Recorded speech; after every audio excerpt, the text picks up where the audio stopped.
Chapter 1397. Mother Lin noticed that Lin Feng's condition wasn't right today. She had thought that he was really tired because he had to run to school and the company. Plus, the competition had just ended. Her son probably wanted to rest, so she didn't ask further. Lin Feng carried his luggage and threw himself onto the bed without tidying up his clothes. Before this, the Lin family had already moved out of the military courtyard. Their neighbor was no longer the Yun family. It was probably because of the gap that had always existed. That was why it was like this now. Fortunately, the competition was over. However, there was another meaning to the end of the competition. Even the interaction between the two of them was about to come to an end. In the past, they could still be connected through the competition. What could they rely on in the future? In the adult world, there had to be something. If they had met later on, perhaps the gap wouldn't have been so huge. But it was because they had grown up together. Lin Feng closed his eyes. However, it was too late to think about this. He had to maintain a suitable distance. Even if they met in the future, it would be at the club. Mother Lin glanced at the room outside the door. He fell asleep so quickly. It was probably because Lin Feng didn't have much to do. Hence, most of the time, no one would describe him as meticulous. After the competition, everyone's life was different. Shui Yaoyao was the same. She stood under the shower, wanting to wash away the scent on her body. But she realized that once something was imprinted on her, it was hard to get rid of it. Fortunately, it wasn't too late. She was basically used to it now. After living for a long time, one would get used to it. For example, she could calmly stand in front of him and put on her clothes one by one. If it was in the past, she wouldn't have dared to think about it. Her appointment with him was coming to an end. When she entered university, everything would stop. At that time, there wouldn't be so many messy things. Shui Yaoyao put on the long down jacket. She still wasn't that eye-catching. What could be seen? Compared to before, the down jacket was a whole circle bigger. Jiangzuo was half naked, his back leaning lazily against the headboard. His slender fingers held a cigarette.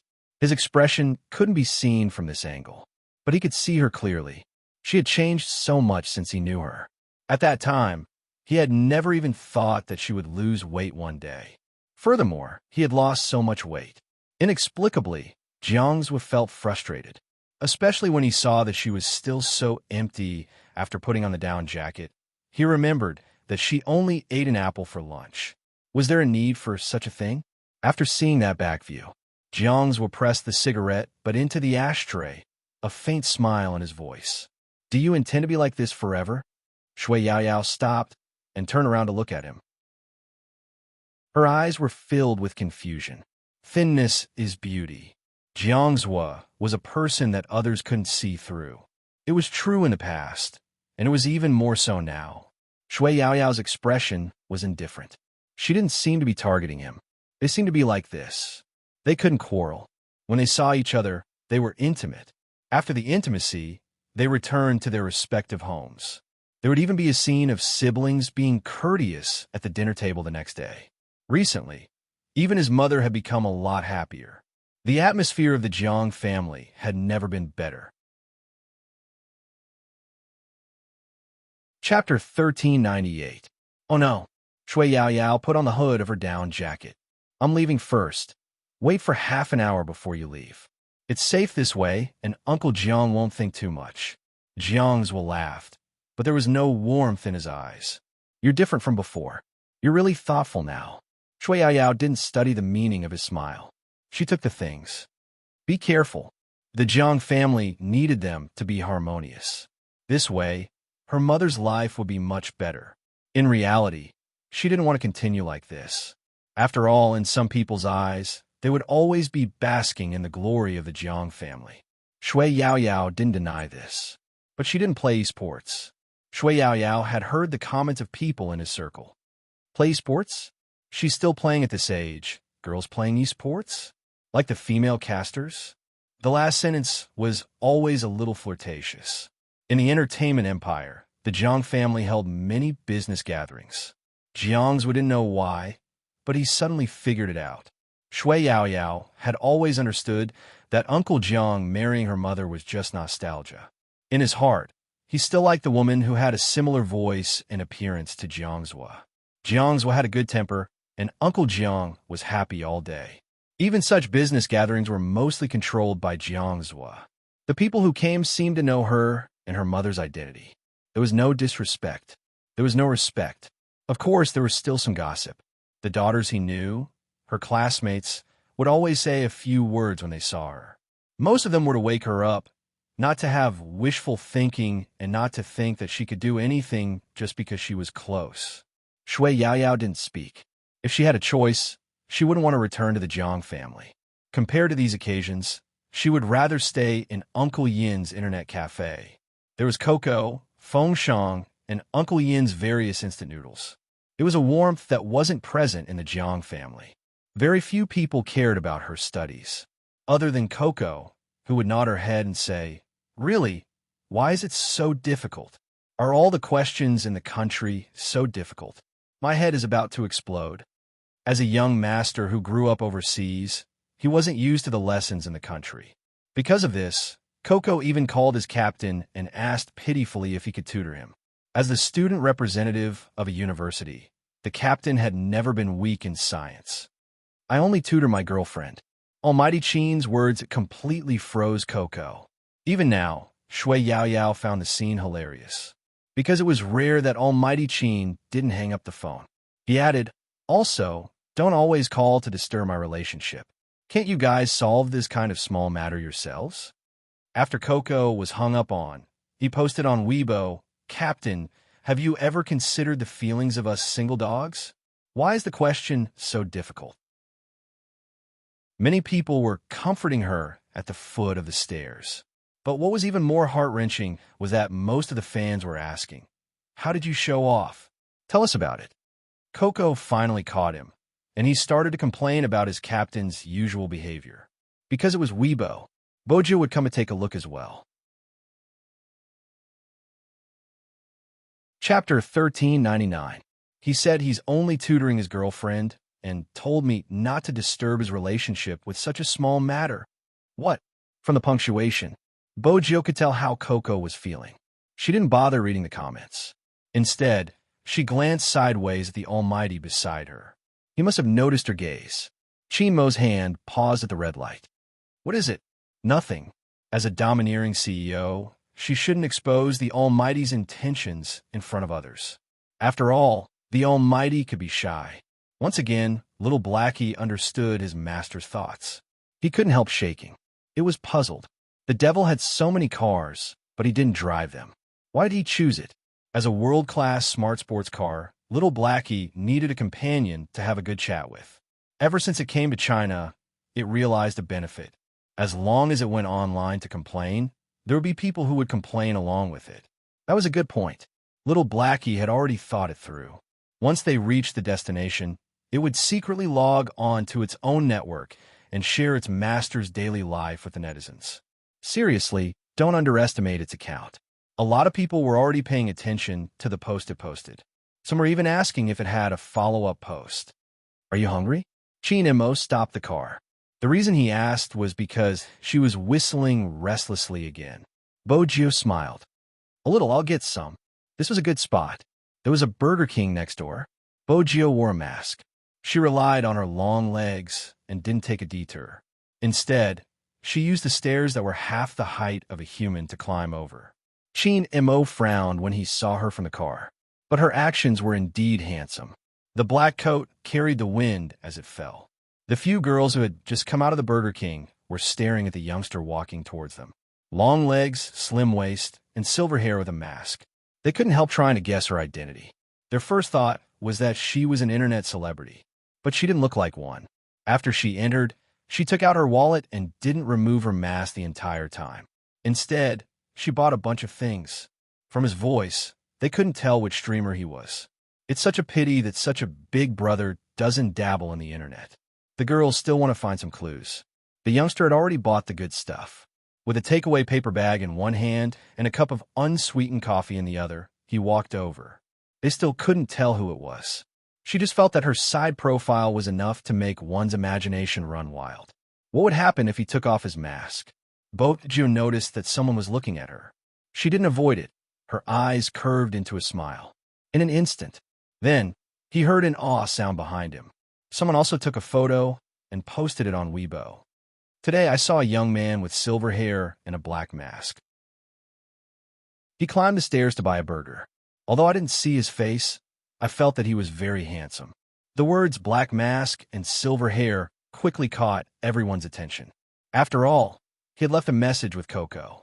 Now that he saw the keywords appear, he couldn't help but smile. Many people's first reaction was, "Am I thinking too much? Why does this back view resemble my big spade so much?" Definitely. In the game, it's normal to climb over stairs to buy a burger in real life. The more I look at him, the more he looks like my Almighty Z. Almighty Z? Who was that? The girl who posted the photo didn't play games, so she didn't know anything about esports. But that was it. Strangely, the number of shares on her Weibo suddenly increased to a frightening level. Many people were at her, asking for her coordinates. Of course, there were also sober ones. I just came back from that place. I'm so sad. I feel like I missed my big spade. It's probably too late to go over now. Am I the only one who noticed that big spade was holding a cup of coffee besides the Coke? He must have bought it for Almighty Chin. He must have bought it for Almighty Chin +1. Almighty Chin always lets his girlfriend buy things while he stays in the car. Let his girlfriend take revenge for him. Let his girlfriend fly him. Facepalm, I don't want to say anything about Almighty Chin's relationship. As a senior Chin fan, I just want to say, big spade, you can't return it. The fans' worries didn't come true. After all, what kind of person was young Master Chin? How could he give someone the chance to return him? He asked someone to get out of the car to buy things, more or less because his phone kept ringing. And the caller wasn't anyone else. It was his mother, Movie Queen, and it wasn't just the phone. There were many WeChat messages. Why isn't your household registration book in the family? I received a call from Country Y today, saying that they want to have a marriage alliance with our family. I asked your father, and you actually agreed. You actually agreed. Chinemo, let me tell you, if you dare to abandon my Geo, you're finished. Let me tell you, Movie Queen and had always been elegant. But no matter how elegant she was, when her son didn't even reply to her messages, the anger in her heart rose layer by layer. This cold boy, was he courting death? Her manager was trembling at the side, reminding her softly, there's media. How could she still care about the media at this time? She took a deep breath, her beauty in full swing. Continue to call him. The manager was also from a branch of the Chin group. What else could he say? That was Boss Chin. In the past, he didn't even dare to breathe loudly. Now, under Movie Queen Anne's instructions, he had already called him no less than 3 times. Why did Boss Chin knock off normally today? As his subordinates, it was getting more and more surreal. Boss Chin might be busy. The manager maintained his smile, finding an excuse. He was afraid that calling a 4th time would disrupt his boss's date. After all, he had personally seen his boss leave with Miss Geo. His expression was indescribable. Even though he was smiling, there wasn't a hint of a smile in his eyes.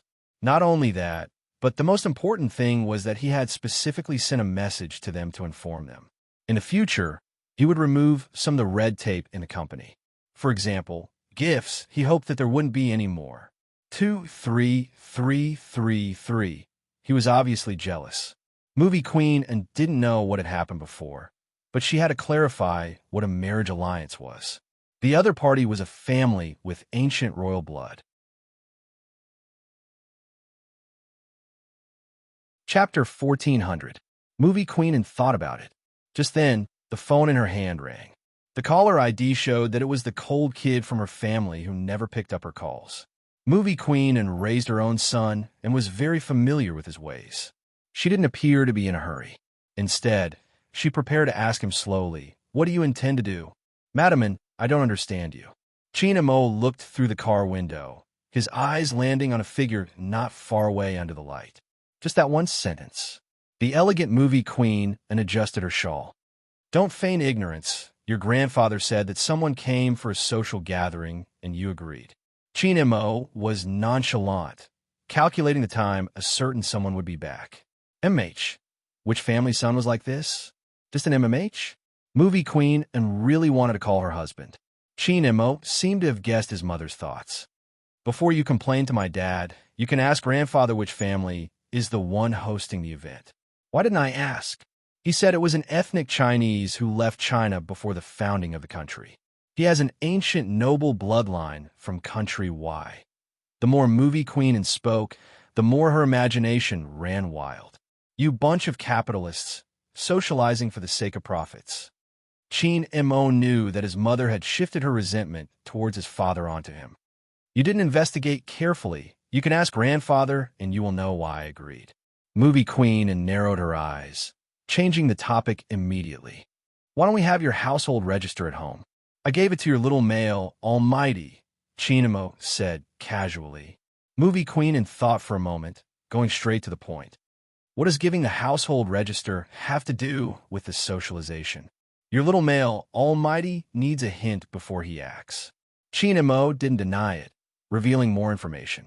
Movie queen felt that there was a trap behind it. Are you trying to trick Joe again? Madam, watch your words. We are mutually in love. Chin Mo glanced out of the car window, his long fingers tapping on the steering wheel. All right, she is coming back soon. You can ask about the socialization. Also, Mizzen, I don't mind if you become a fan of your little Prince Charming, but don't be too ostentatious. For example, don't show up at the gift-giving events that are organized. You know your own influence. If you show up, the attention will be too much. Movie queen was indignant. You make it sound as though I'm troubling you. I'm helping my male idol gain popularity. In the future, the Chin Group will create a few more sales channels for anti-fans like you. You can invest your money in your little almighty, Chin Mo said casually. Movie queen tilted her head and glanced at her manager. Your boss Chin even wants to earn money from me, his mother. Goddess, the media. Chin Guan's agent broke out in a cold sweat. He had never seen anyone with more personality than Boss Chin. Chin Mo returned to the original topic. Don't call again. It's better not to let her know about this. I'm still waiting for her to marry your son. Movie queen the agent didn't know what to say anymore. He just wanted to cover his face. He really didn't expect Boss Chin to be such a person. After movie queen hung up the phone, she was extremely happy. When the corners of her lips curved up, she was incomparably beautiful. My cold little boy finally got it. So that's what happened. The agent exclaimed in surprise. He wanted to ask movie queen wait a moment. Didn't you hear what Boss Chin said about waiting for her to marry him? To put it simply, he was going to marry her. The sole heir of the Chin Group. He was chased by countless fans. The most popular, most valuable, most profitable, and most good-looking almighty Chin. He was going to marry someone? Marry someone? The agent felt that he needed some time alone. Really, in the days to come, Boss Chin was going to marry someone else, who was going to manage the Chin Group. And the business circle, the internet, the media, the agent could almost predict such news. What kind of explosive consequences it would cause. He still wanted to ask Boss Chin how he could say something like, waiting to marry so naturally. From movie queen Anne's words, it seemed like he had set a trap for him. Shameless. He was really shameless. As a top smart sports car, Little Blackie also wanted to say the same thing. He had been listening to the entire call from the devil. No wonder he had sent his master his household register. It was a premeditated plan. His master had actually thought that the other party was shy. Little Blackie really didn't know what to say. The scariest thing was that the devil could even see through the car's thoughts. The first thing he said after hanging up was, I guess I have to erase your data. Little Blackie watched as his slender fingers started to tap on the screen. He couldn't help hugging his chubby body. With my loyalty to Master, I won't say anything if Master doesn't ask. Oh, Chin Mo arched a brow. That's really loyal. It's fine if you don't say anything. She's here. Little Blackie immediately shut up. The moment Bo Gio stepped into the car, she felt that the atmosphere inside was a little strange. But very quickly, she was tempted by the Almighty's next move. His fingers caressed her face, a smile on his face. The Almighty had never smiled so gently before. Are you cold? Chin Mo was really trying to warm her face. Bo Gio wasn't that arrogant. She removed half of her mask, revealing her handsome face. I'm not cold. My body is cold. Don't hug me. The colder you are, the more I want to hug you. Chin Mo caressed her head. With that, Bojo threw the strange atmosphere to the back of her mind. Besides, Chin Mo didn't start the car immediately. Instead, he opened a hamburger and fed her while letting her drink the cola. From time to time, he would laugh softly. When he laughed, even the moonlight outside would pale in comparison. Xiaohei watched helplessly as its master fell into the path of the other party's seduction. The screen flickered twice. He had a premonition. His future days would be like this forever. Little Blackie realized it. The devil was really good at fighting for attention. He didn't just do what he wanted.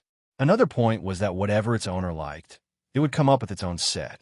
Otherwise, until now, his master would never have thought that he was shy. Just a moment ago, his master had leaned over to kiss him.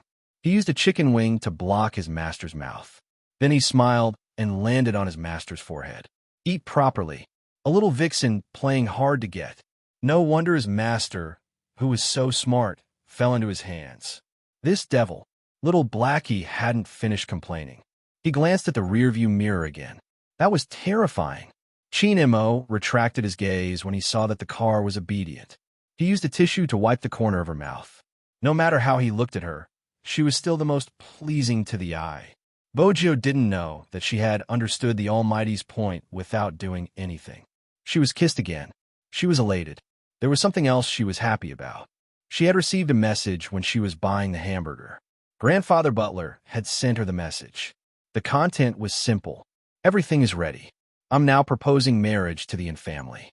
Proposing marriage? Bojo realized that she loved hearing this word. Once Grandfather Butler was done, she could start on her side. Chin Mo didn't know what she was smiling about. There was obviously a mischievous smile on her face. On the other hand, Grandfather Butler was rather formal. A tuxedo was a must, and he had brought along his most sincere cooperation. Everyone knew that Old Master and didn't meet people casually. The Yin family was different from Chin family. All their business was overseas, and they had been doing business for a long time. People often said that wealth didn't last 3 generations, but this had never happened in the Yin family. Now, it was movie queen and Old Master and had tried to stop her when she wanted to enter the entertainment industry. But because of that kid from the Chin family, Old Master and had relented. After all, that person had said that no matter what, someone would inherit the Yin family's business. To say that this point had really been achieved, especially his grandson, who had been outstanding since he was young. Many people wanted to get to know him. Most of them were socialites, both domestically and overseas. But Old Master knew better than anyone else. That kid had always had someone in his heart. It was also because of that person that Old Master had never asked about his grandson's marriage. Because he knew better than anyone else how long his little grandson had waited outside the door with the amulet when he had moved back from overseas. Honestly speaking, that was the first time he had seen his grandson in such a vulnerable state. His mother had been worried that his grandson didn't want to return. In reality, it wasn't just that he didn't want to return. It was that his little friend had suddenly disappeared. That was also the first time he had heard his grandson ask such an innocent question. At that time, his grandson had been really young. No matter how young he had only reached his waist. He had raised his exquisite little face. Grandfather, do you think she will come back? Old Master had been in the business world for many years.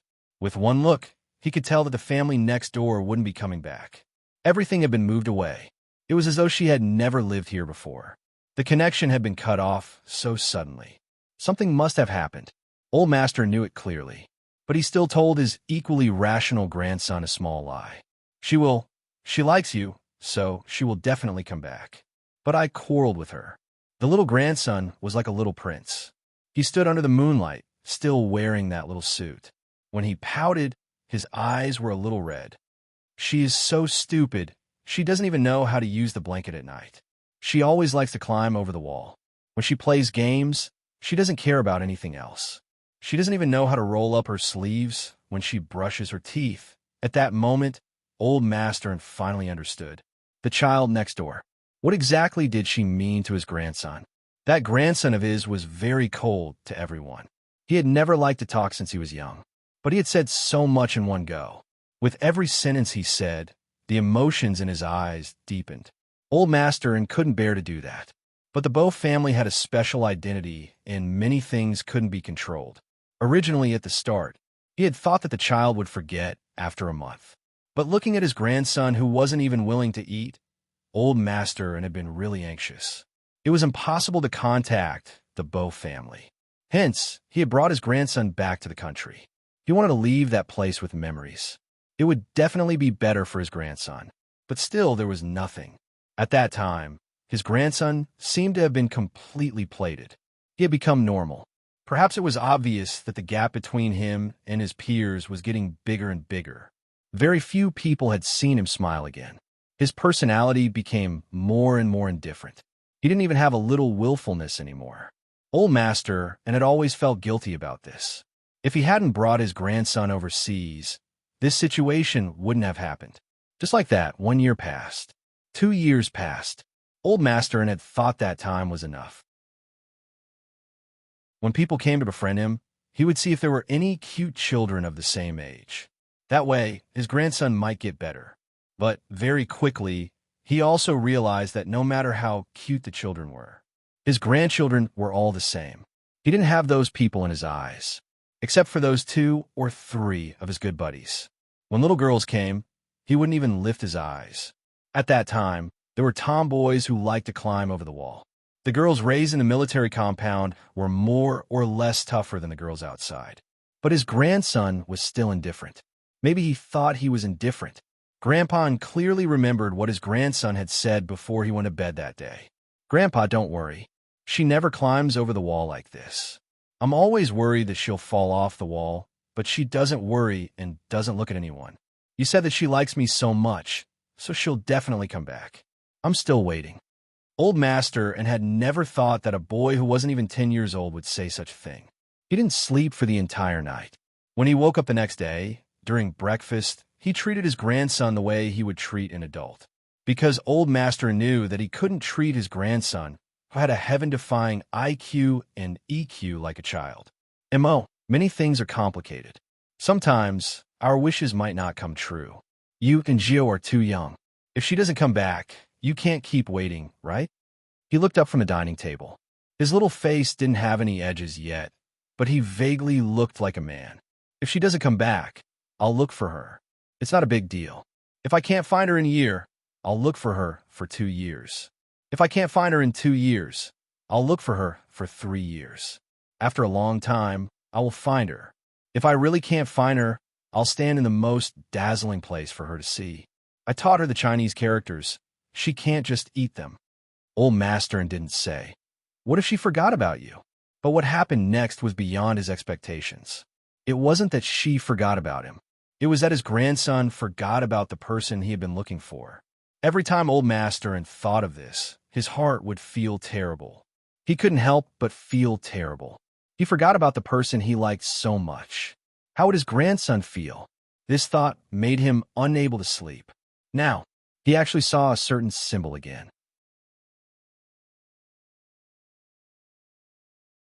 Chapter 1401.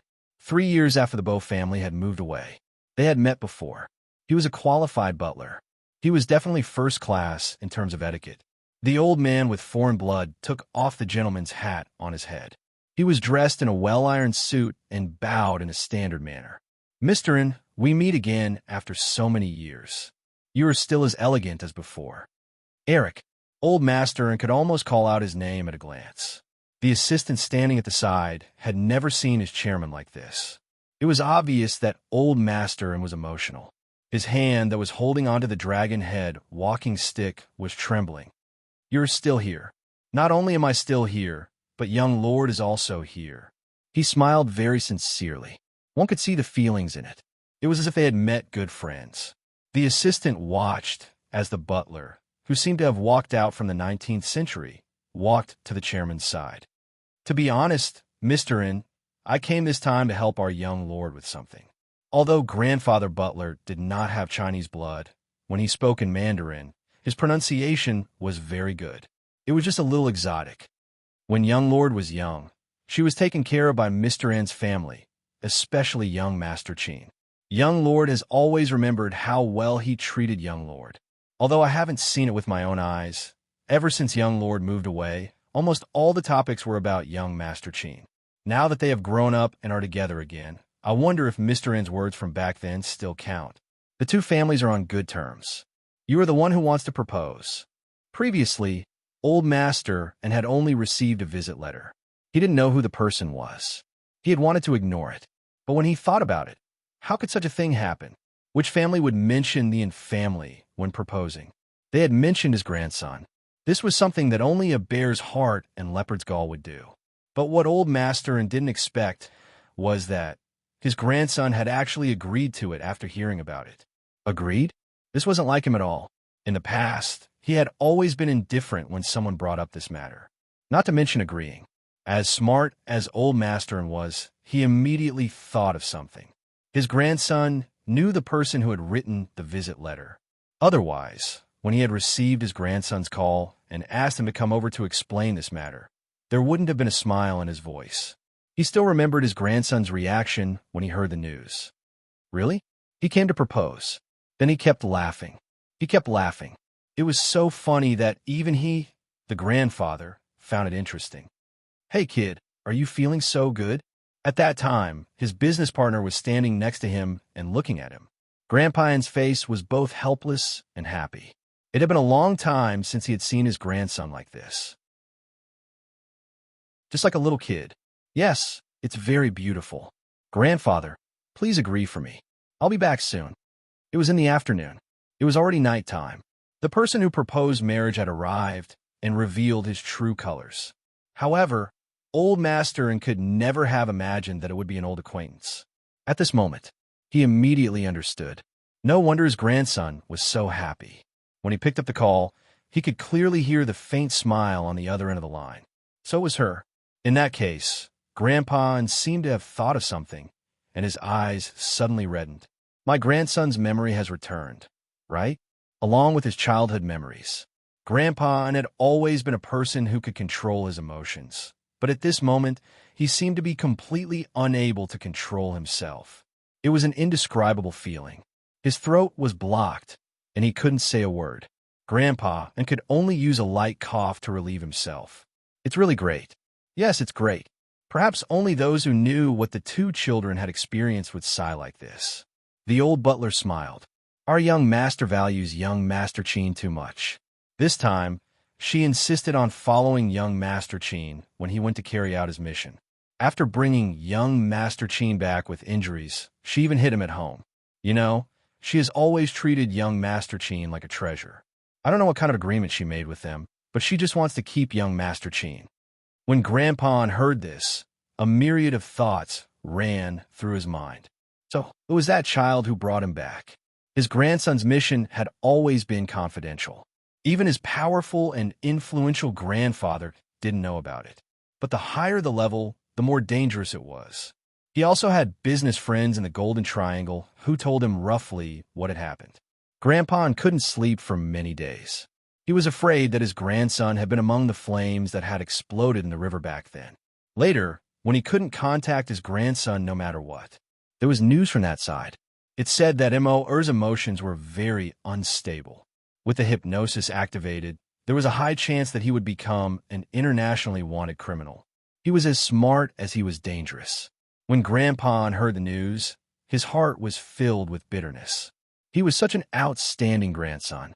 How could he fall to such a state? Was there no one who could trust him? At that time, Grandpa N went to the Cheen family. Only then did he realize that it wasn't that he didn't trust him, but that there was already a substantial danger. Other than his biological parents, who dared to stay by his side. On the other hand, the soldiers he had brought out were clamoring to see their boss. But it was to no avail. Someone who could find him, protect him, and still choose to stay by his side at such a time. He heard that it was the Fu family. How did it become? Grandpa N frowned. Then the Fu family is, regarding this point. The old butler had already thought of an excuse before he came. After Master passed away, some organizations have been trying to destroy the balance in the hacker world or use hackers to do something. If young Lord disguised herself as a high school student, it would be easier for her to hide. She also knows that young Master Cheen is in this city, so she came here. Grandpa and had seen the photos of the youngster on the internet. The more he looked at them, the closer he felt. Now that he thought about it, it was no wonder that he felt so close. Since that's the case, I have no reason to disagree. Grandpa chuckled. But, Eric, you are wrong again. Here, the word marriage proposal is used by the man to the woman, not by the woman to the man. At this moment, the two of them had already sat down. The assistant handed them tea. The old butler took it elegantly and took a sip before saying, "Mr. and I am not wrong." This was all mentioned by young lord. She said that she used all her pocket money to buy her little princess Cheen. Grandpa also agreed at that time. She can't go back on her words now. Grandpa paused. He didn't expect that after so many years, he would hear this sentence again. This made his mind immediately recall the scene when they had just arrived overseas. Word for the readers. Chapter 1402. Los Angeles, located in southwestern California, was the second largest city in the United States, often referred to as the City of Angels of Angels. The city was located in the Mediterranean climate zone with a mild climate. Generally speaking, it was dry all year round with little rain, only slightly more rain in winter. The sun was bright all year round, and there was very little chance that the temperature would be below freezing point, so the chance of seeing snow was very rare. But on this day, it actually snowed in the city. The snow at night was especially beautiful, wrapping the trees in silver makeup, especially the pumpkin car lights in the fence. The old European-style buildings, with warm lights and Christmas trees everywhere. There were also some people in fur coats hurrying by. They rarely had black hair, but they all had different colors of hair, white skin, and high noses. They looked like the magicians described in Harry Potter, when the scenery became a fairy tale. The people in the scenery were even more mysterious. Under the streetlights, a Huasha Hongqi car was parked outside the fence. It was rare to see this brand of car in this place. The car looked a little old-fashioned, but those who knew cars would understand. The more old-fashioned a Hongqi car was, the more valuable it was. No, it was not just valuable. It was more of a status symbol. After all, in that era, to be able to drive a Hongqi car and drive it to Losh was probably the only one who came from Ange. The car door was opened by a professional butler. The butler was still wearing high-quality white gloves. He was a young man with blonde hair. Even his words were in English. "Sir, we're here." The person in the car did not get out quickly. Instead, he turned his head and pointed out the window to the little boy beside him. "This is where we will live from now on. How about it? Do you like it?" The little boy was wearing a white down jacket with a hood. There was a circle of silver-white fur at the collar. He wore a black mask on his face. His face could not be seen clearly. Only his voice could be heard. It was a little childish and a little cold. Yes, just one word. This was obviously a little too quiet for a 4 or 5-year-old boy. But the old man in the car seemed to be used to it. He reached out and rubbed the little boy's head. "Then, shall we get out?" "Okay." The little boy followed the butler down the stairs. He did not let the butler help him with his luggage. Instead, he held the handle of the small suitcase with one hand. This was the first time the foreign butler had seen such a polite and mysterious child. He looked down and said, "Wow, this box is really cute." The little boy followed his gaze and looked over as well. The little panda's suitcase. It didn't match his overall temperament. But things like suitcases, it had never been something a little boy could control. After all, he had a very girlish mother. At this time, the old man laughed. He didn't look like a grandfather at all, except for the white hair on his temples. "There's also an Asian kid living next door. Young master, you don't have to feel bored here. I'm sure you'll be able to get along well." The foreign butler thought the boy was being reserved, but when he looked sideways and saw the boy standing under the light, he immediately felt that he was thinking too much. He had never seen a boy like this. He obviously didn't have beautiful golden hair, but he was like a little prince. Standing there, he suddenly thought of a Huaxia poem he had learned. "Young master is like jade." His hair was like fine silk, so black that it was unforgettable. Although his face was covered, his eyes were very deep, as if they could sway the sky full of snow. Not to mention his long, dense, and slightly curly eyelashes, which gave people a sense of elegance. The foreign butler sighed again. Easter children were really too good-looking. In fact, the foreign butler didn't know.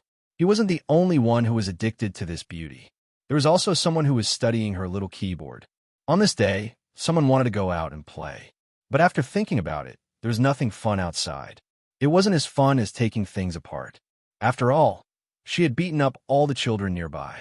It was really not easy to find someone who was willing to play with her. For this, she was punished to stand. She agreed to stand. It was too boring to stand without anything in her hands. She simply hugged her little keyboard and stood obediently while admiring the rare snow scenery outside. There was even a tiger's tail behind her. She didn't expect that there was something more beautiful than the snow in this world. Could that person be Snow White? Someone searched for the fairy tale knowledge in his mind. He looked at his face. Then he looked at the little figure outside. It was Snow White and looked better than her, like a doll. The little suitcase was also very cute. That was a panda, right? It was something that only existed in Huaxia. She heard her father talk about it. It was really cute. Even the little princess's suitcase was cuter than hers. Thinking of this, someone looked at the small square in her hand in disdain.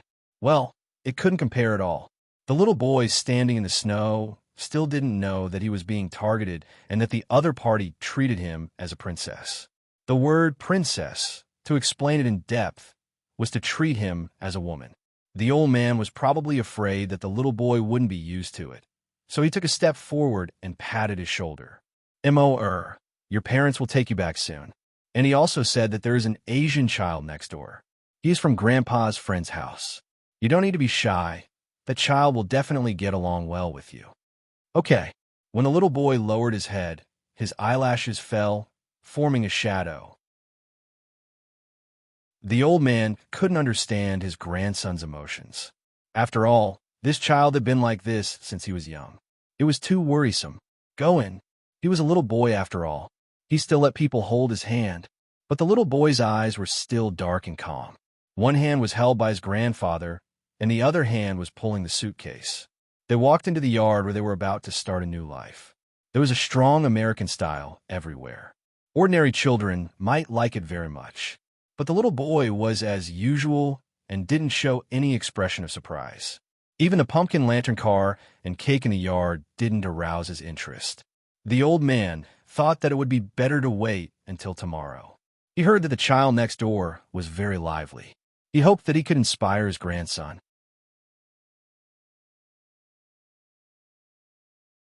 Chapter 1403. Dad.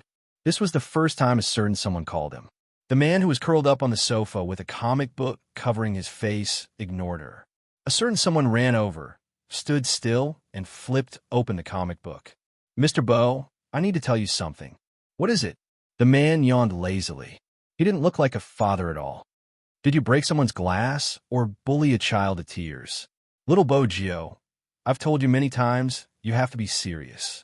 I remember that you should be standing in front of the window and reflecting on your mistakes. I was thinking about it first. Bo Gio had a serious expression, but my soul was hooked. The man smirked. His handsome face and black hair gave off an unruly vibe. I don't believe you. Dad, I think we should have a good talk. Bo Gio's eyes widened. Her little tiger's tail was still wagging. The man held his chin nonchalantly. Thank God, you finally have the awareness to have a good talk with me. What do you want to talk about? Talk about the children you beat up ever since you moved here. They are older than me, 3 years older. They aren't children. I'm the child. Bo Gio caressed her cat ears. It's a little embarrassing to talk about it. The man leaned back, his long and slender legs crossed. Embarrassed? You? Baby, you don't have this word. Tell me what you want. Bo Gio thought for a moment. She ran to the side and then ran back with a piggy bank in her hands. I want to buy something. You have to tell me about such a small matter. The man stood up, his fingers touching his daughter's piggy bank. Lord Gio, there seems to be the black card I gave you in there.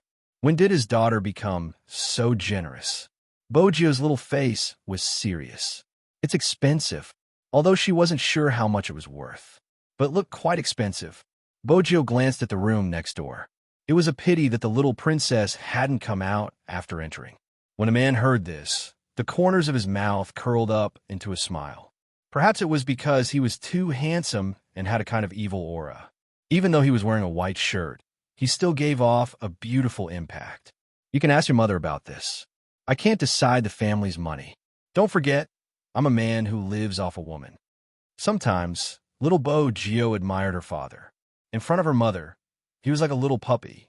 When her mother wasn't around, in the next second, he seemed to have changed into a completely different person. Her father said that this was a little secret between the two of them and that she couldn't tell her mother. Mom earned money to support the family, and they were responsible for acting cute. Little Bo Gio had no objections. Anyway, her father was already an adult and could still act cute.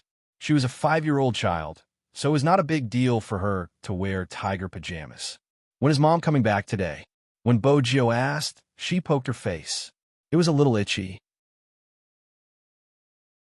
Her father had never been good at taking care of children.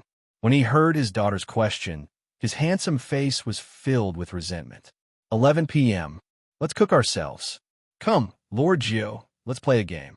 Whoever loses will have to cook instant noodles. How about that? I'm not guessing. Bo Gio hugged her wallet. I'm still addicted to beauty and can't extricate myself. I'm not in a mood to cook noodles.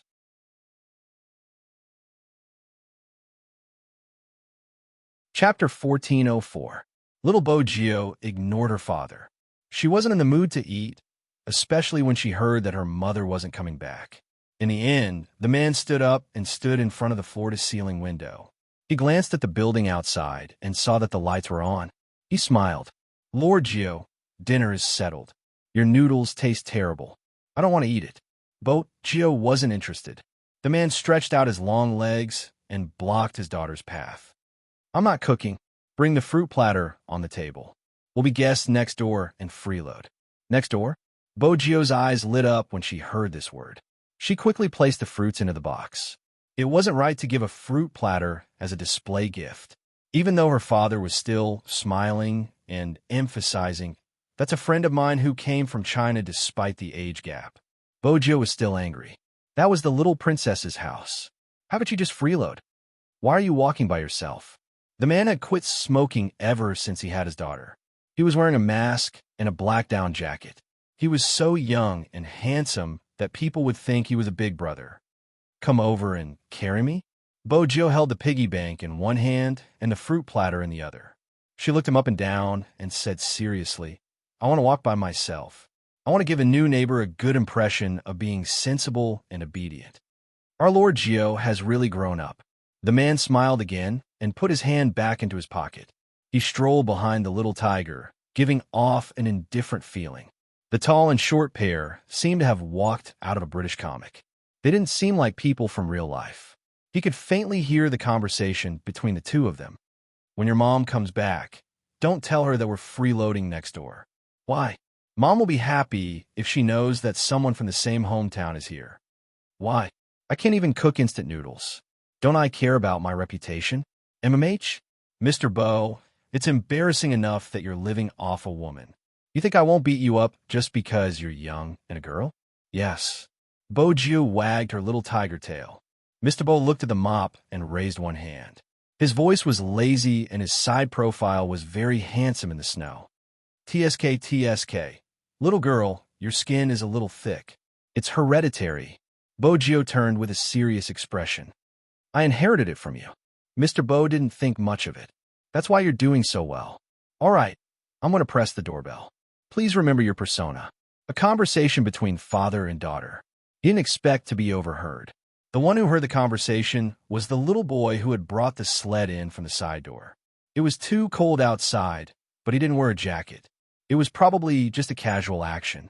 The little boy didn't like to eavesdrop.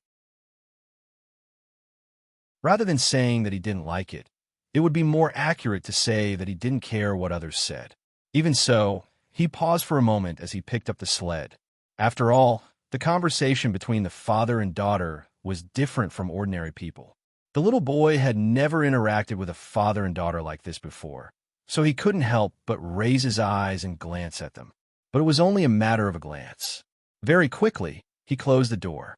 He looked at his grandfather, who wasn't far away, instructing the butler to prepare for tonight's dinner. He asked him how well he wanted the steak. The little boy was thinking about whether he should tell his grandfather that there were two people standing outside. In the next second, the doorbell rang. The doorbell rang. It was still snowing outside.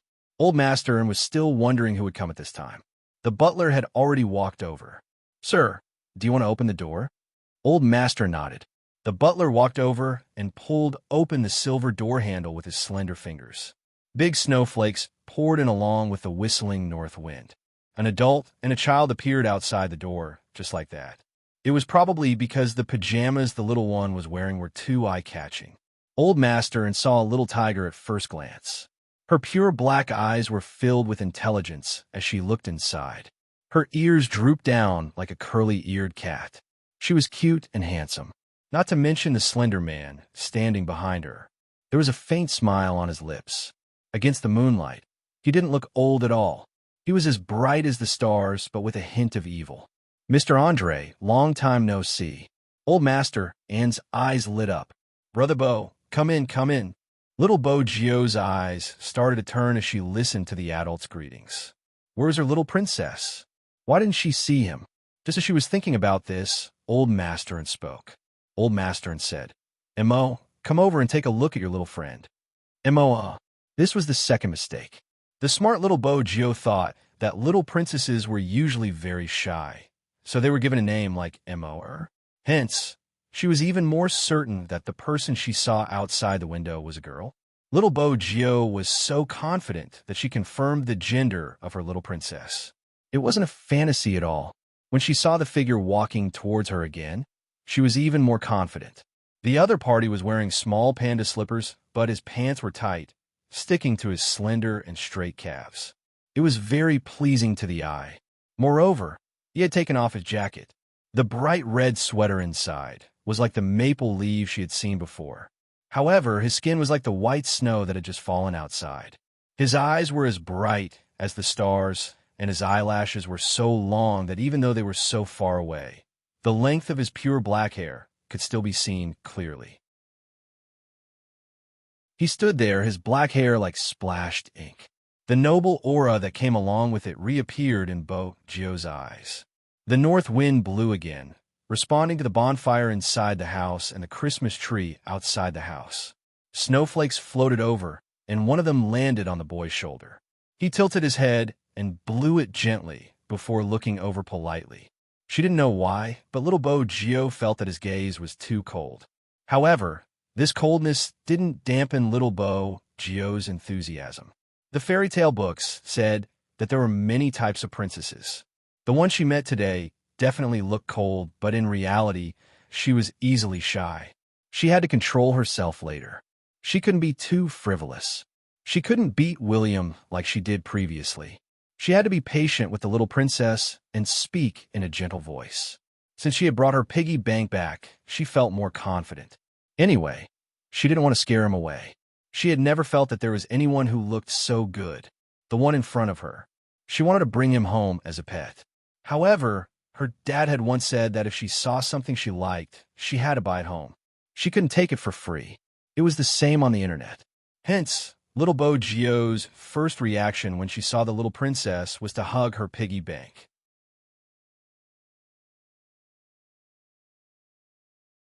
Chapter 1405. Ever since just now, this little customer had been staring at him. Chin Mo glanced down from the stare and met with a pair of distinct black and white eyes. What made him pause slightly was that those eyes seemed to only have him in them. Under the light, he saw himself in her eyes. Her eyes were quite big. This was Chin Mo's only thought. She didn't look like someone who had spoken so much just now. It seemed like she was pretending to be obedient now. He had never seen anyone pretending to be obedient like this. She looked at him unscrupulously. Chin Mo wanted to take a step forward. The child first greeted his grandfather. "Hello, Grandpa." Then she ran in front of him and pushed the piggy bank in her hands forward. Her tiger tail was still wagging. "Momo, how much are you per kilo?" "I'll buy you." "Buy him?" How much was he per kilo? Chin Mo frowned uncontrollably. He looked at the smiling face in front of him and took a step back. He didn't know why, but he had a premonition that his nightmare was coming. On the other hand, Mr. Bo laughed mischievously. Master Geo, you're amazing. I was wondering what you were interested in. It turns out that you were interested in your new little friend. Momo is so cute. It's normal for me to be interested in you, little Bo Geo said. She turned her head over with a serious expression. Her ears moved. It's a little shy to talk about it. Momo, can you promise me that I will treat you very, very well? Cute? We heard this adjective.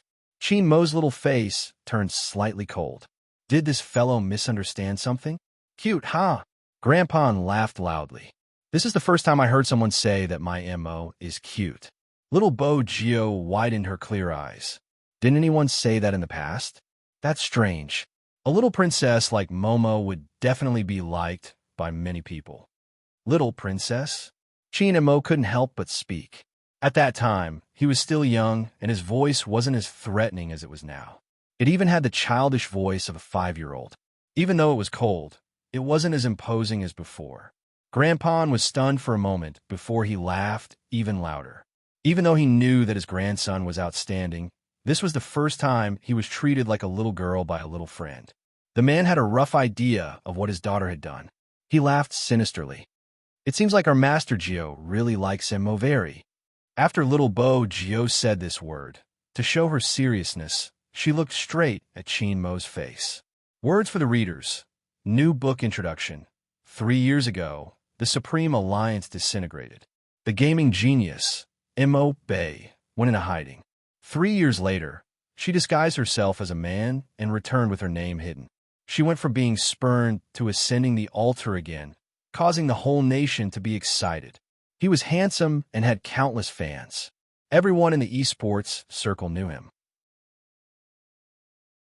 When she first joined the team, he told her, "Behave yourself and don't have any improper thoughts." After her identity was exposed, he looked up from the table and stood up slowly. "Do you want to abandon me after getting married in the game? MMH?" The voice beside her ears made her feel guilty. "What else do you think I should do?"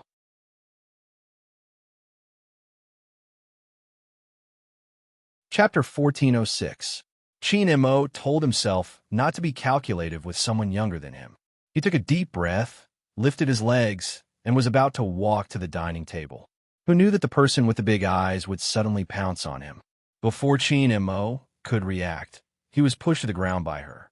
Her little tiger claws could be seen. She scratched her head in embarrassment. "I'm sorry, Momo. I didn't expect you to be so weak. I'll control my strength next time and won't be so fierce."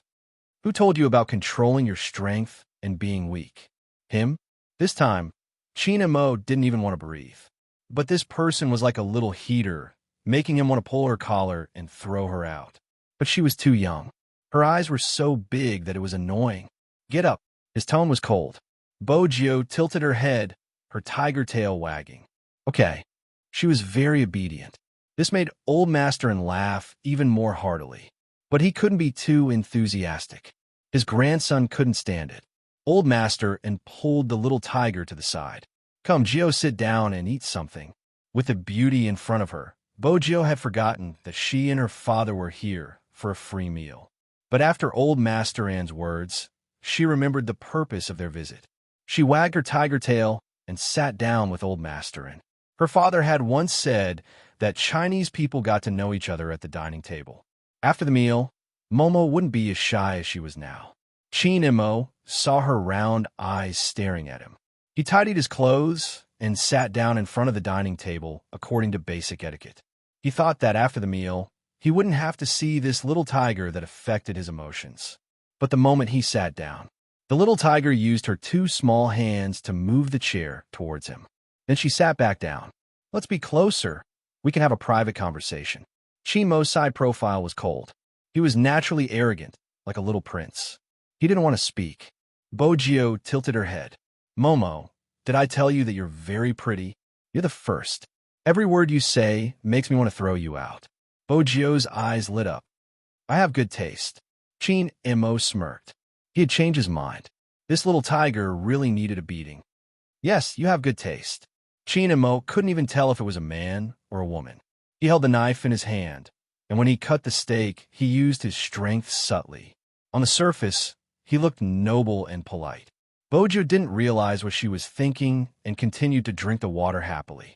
Mr. Bo, who saw everything, only felt that it was interesting.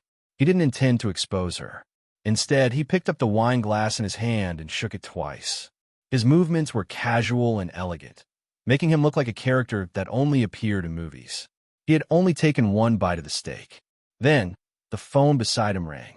It was a nursery rhyme. Every time this nursery rhyme was heard, Mr. Bo would be busy. This time was no exception, but he wasn't in a hurry. After taking a look, he smiled and said to Old Master and, "Mr. N, I have something urgent to attend to. I might need to trouble you to take care of my Lord Gio." Old Master and smiled faintly. "Don't mention it. Go and do what you need to do. Joe can get to know Mo better here." "Thank you." The man stood up and wore his trench coat. He freed one hand and caressed Bo Gio's head.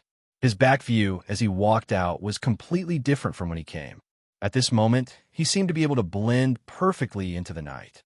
Even his eyes had turned from lazy to cold like the wind, not to mention the evil aura that surged out when he lowered his eyes.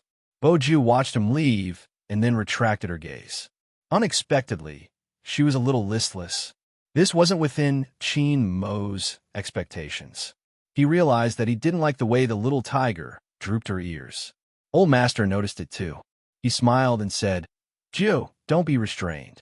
After dinner, Mo will bring you upstairs to play." "Can I?"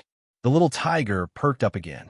A pair of bright eyes turned to look at Chin Mo. Chin Mo paused and replied faintly, "MH." He was troubled because if he didn't agree, the little tiger would cry in front of him. Forget it. If that was the case, he might as well agree. "Momo, you're such a good person." Bo Gio reached out and wanted to hug him. Chin Mo frowned. His little face was cold. "You better keep your tiger claws. Don't force me to change my mind." Bo Gio looked at her hand and then at the little princess sitting beside her. She suddenly understood. "Momo, I know that in China, men and women shouldn't touch each other and can't be too passionate. But don't worry, I'm a girl too." "Hee hee, you're a girl and I'm not. There's no need to add." Chin Mo couldn't be bothered to talk to the little tiger anymore. He just wanted to finish his steak and go upstairs to read. At this point, the little tiger, sitting beside him, seemed to know her place. She didn't give him any more trouble. She sat at the side seriously and didn't need anyone to cut the steak for her. Even though it was a little difficult to cut the steak with her clothes on, she didn't say anything. The more Chin Mo looked at her, the more annoyed he felt. He reached out and took her plate. He moved the knife and fork. At such a young age, she already had good dining etiquette. Bo Gio paused. When she looked at the little princess who was cutting the steak for her, the corners of her lips couldn't help but lift. The little princess looked good even when he was cutting the steak. He wasn't as rough as her at all. Chin Mo moved his fingers. His voice was a little cold. "Don't look at me." "Oh." Bo Gio didn't look at him at first, but after a while, she couldn't help but turn her head. "Momo, if I save more money, can you sell yourself to me?" Chin Mo placed his knife and fork down. He opened his eyes and glanced at her. "You better not ask me this question in the future. Is it because I don't have enough money?" Bo Gio hugged the piggy bank and shook it. Chin Mo felt that it was childish to argue with an idiot. He pushed the tray in his hand forward and replied calmly, "MMH." He didn't know that his perfunctory nonchalance had become something that the other party cared about. "Then I'll save more money." When Bo Gio became serious, she didn't forget to scratch herself with her claws. Chin Mo glanced at her face. Being a germaphobe, he couldn't help it. He reached out and pushed the hair beside her ear to the side so that he could clean his eyes.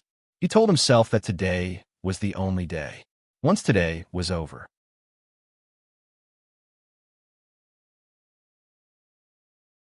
Chapter 1407. Bo Gio didn't know what the little princess she liked was thinking, but he was even willing to cut the steak for her. Her little princess should have already accepted her.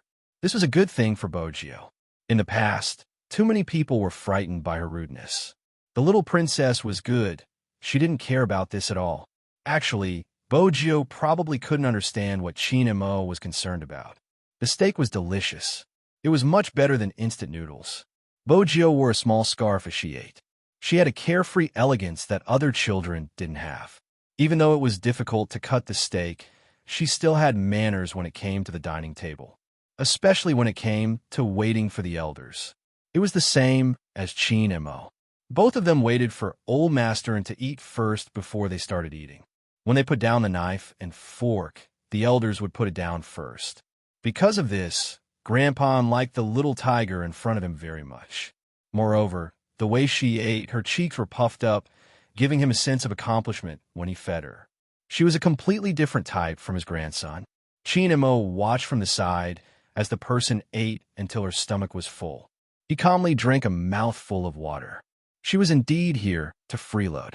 This trip wasn't in vain. Bojo didn't know that the little princess had heard the conversation between her and her father. When she saw that he was full, she put down her knife and fork, hugged her little piggy bank, and followed. The tiger's tail was still wagging.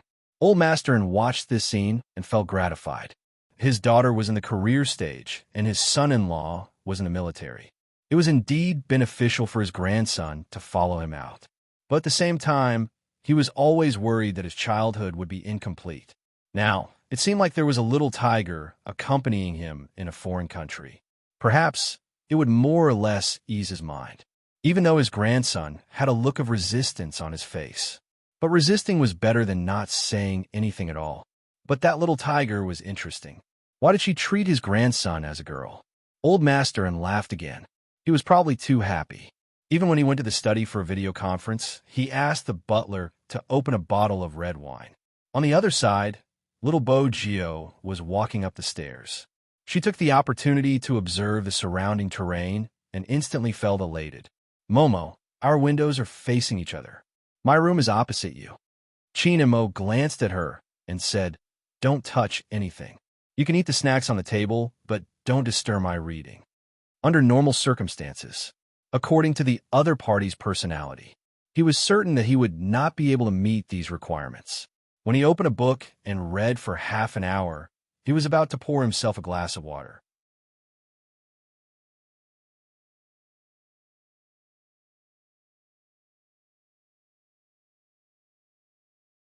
Anyway, it was just one night. Tomorrow, he would tell his grandfather. He didn't need any little friends. "I'll get the butler to prepare a small guest room for our adorable Gio," Old Master said as he looked towards the door. Gio shook her head. She was very serious. "Don't trouble Grandpa, and Momo and I will sleep in the same room. We are both girls, and there is a small sofa here." When Chin and Mo heard this, he started to frown. That little face of his turned cold. What did she mean by both of them were girls? This idiot, couldn't she see clearly? Old Master couldn't help but smile. This was the first time he saw his grandson show so many expressions on the same day. Suddenly, he felt that this wasn't bad. His grandson had never slept in the same room with anyone before. He could give it a try. "Okay." Old Master caressed the little tiger's head. "Then you can squeeze with him." Chin and Mo didn't expect his grandfather to say this. He was about to reject. But just then, someone hugged his waist. Then, the little tiger smiled. Two little tiger teeth were revealed. The mole at the corner of her eyes was at the corner of her eyes. She looked at him with big eyes. Then,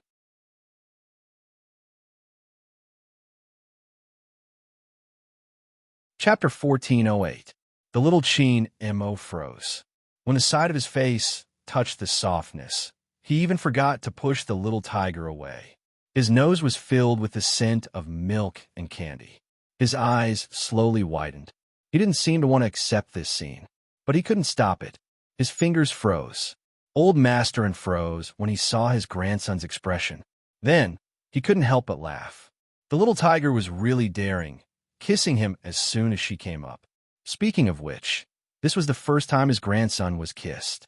It didn't count when he was born, but after he could remember, he hadn't been kissed by anyone else. After all, when they were in the courtyard, children of the same age felt that his grandson was too mature. He wouldn't do such an intimate action. After all, his grandson had been a clean freak since he was young. However, when Grandpa saw his grandson's shocked expression, he couldn't help but smile uncontrollably. The little tiger didn't know what she had done. She reached forward with her claws and hooked Chin Mo's ears. "Momo, are you shy because I kissed you?" Is that why your ears are so red? Don't be shy. We still have to sleep together later. Chinamo didn't think much of it first, but when she touched him, he realized that they were too close. He reached out and tugged her tail, his voice cold. Who wants to sleep with you? It was fine if this little tiger didn't know whether it was a man or a woman, but she kissed anyone she saw. Didn't she know what it meant to be reserved? Bojo blinked in confusion. Her little face started to sink, even her tiger ears drooped. If you don't welcome me, I'll go back and sleep. I'll look for you tomorrow. At first, Chinamo didn't say anything. He watched as she hugged the piggy bank. Then, he looked at the falling snow in the dark night. Chinamo tilted his face. I won't go back on my promise. Since grandfather said you can stay, you can stay. Really? Bojo's ears perked up again. She almost shook her tiger tail. You promised to sleep with me. Once again, Chinamo told himself that everything was because she was still young. You'll sleep on the sofa, and I'll sleep on the bed. We have no intention of sleeping together. Chinamo corrected the little tiger who had only been here for 6 hours and had already messed up his rhythm of life. Don't talk nonsense and stay away from me. Maintain a 1-meter distance. 1 meter? Bojo placed the piggy bank down and gestured. She pouted, looking slightly listless. So far? Why? I can't even touch you. Chinamo smirked. At such a young age, he had already developed his aura. Before asking me why, shouldn't you look at your own behavior first? Behavior? Little Bojo didn't understand. After thinking for a long time, she asked shyly, Is it because I'm too strong? Chinamo didn't want to speak. What did this have to do with strength? I know.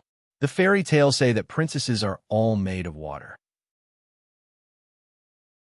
When I hug you in the future, I'll use less strength.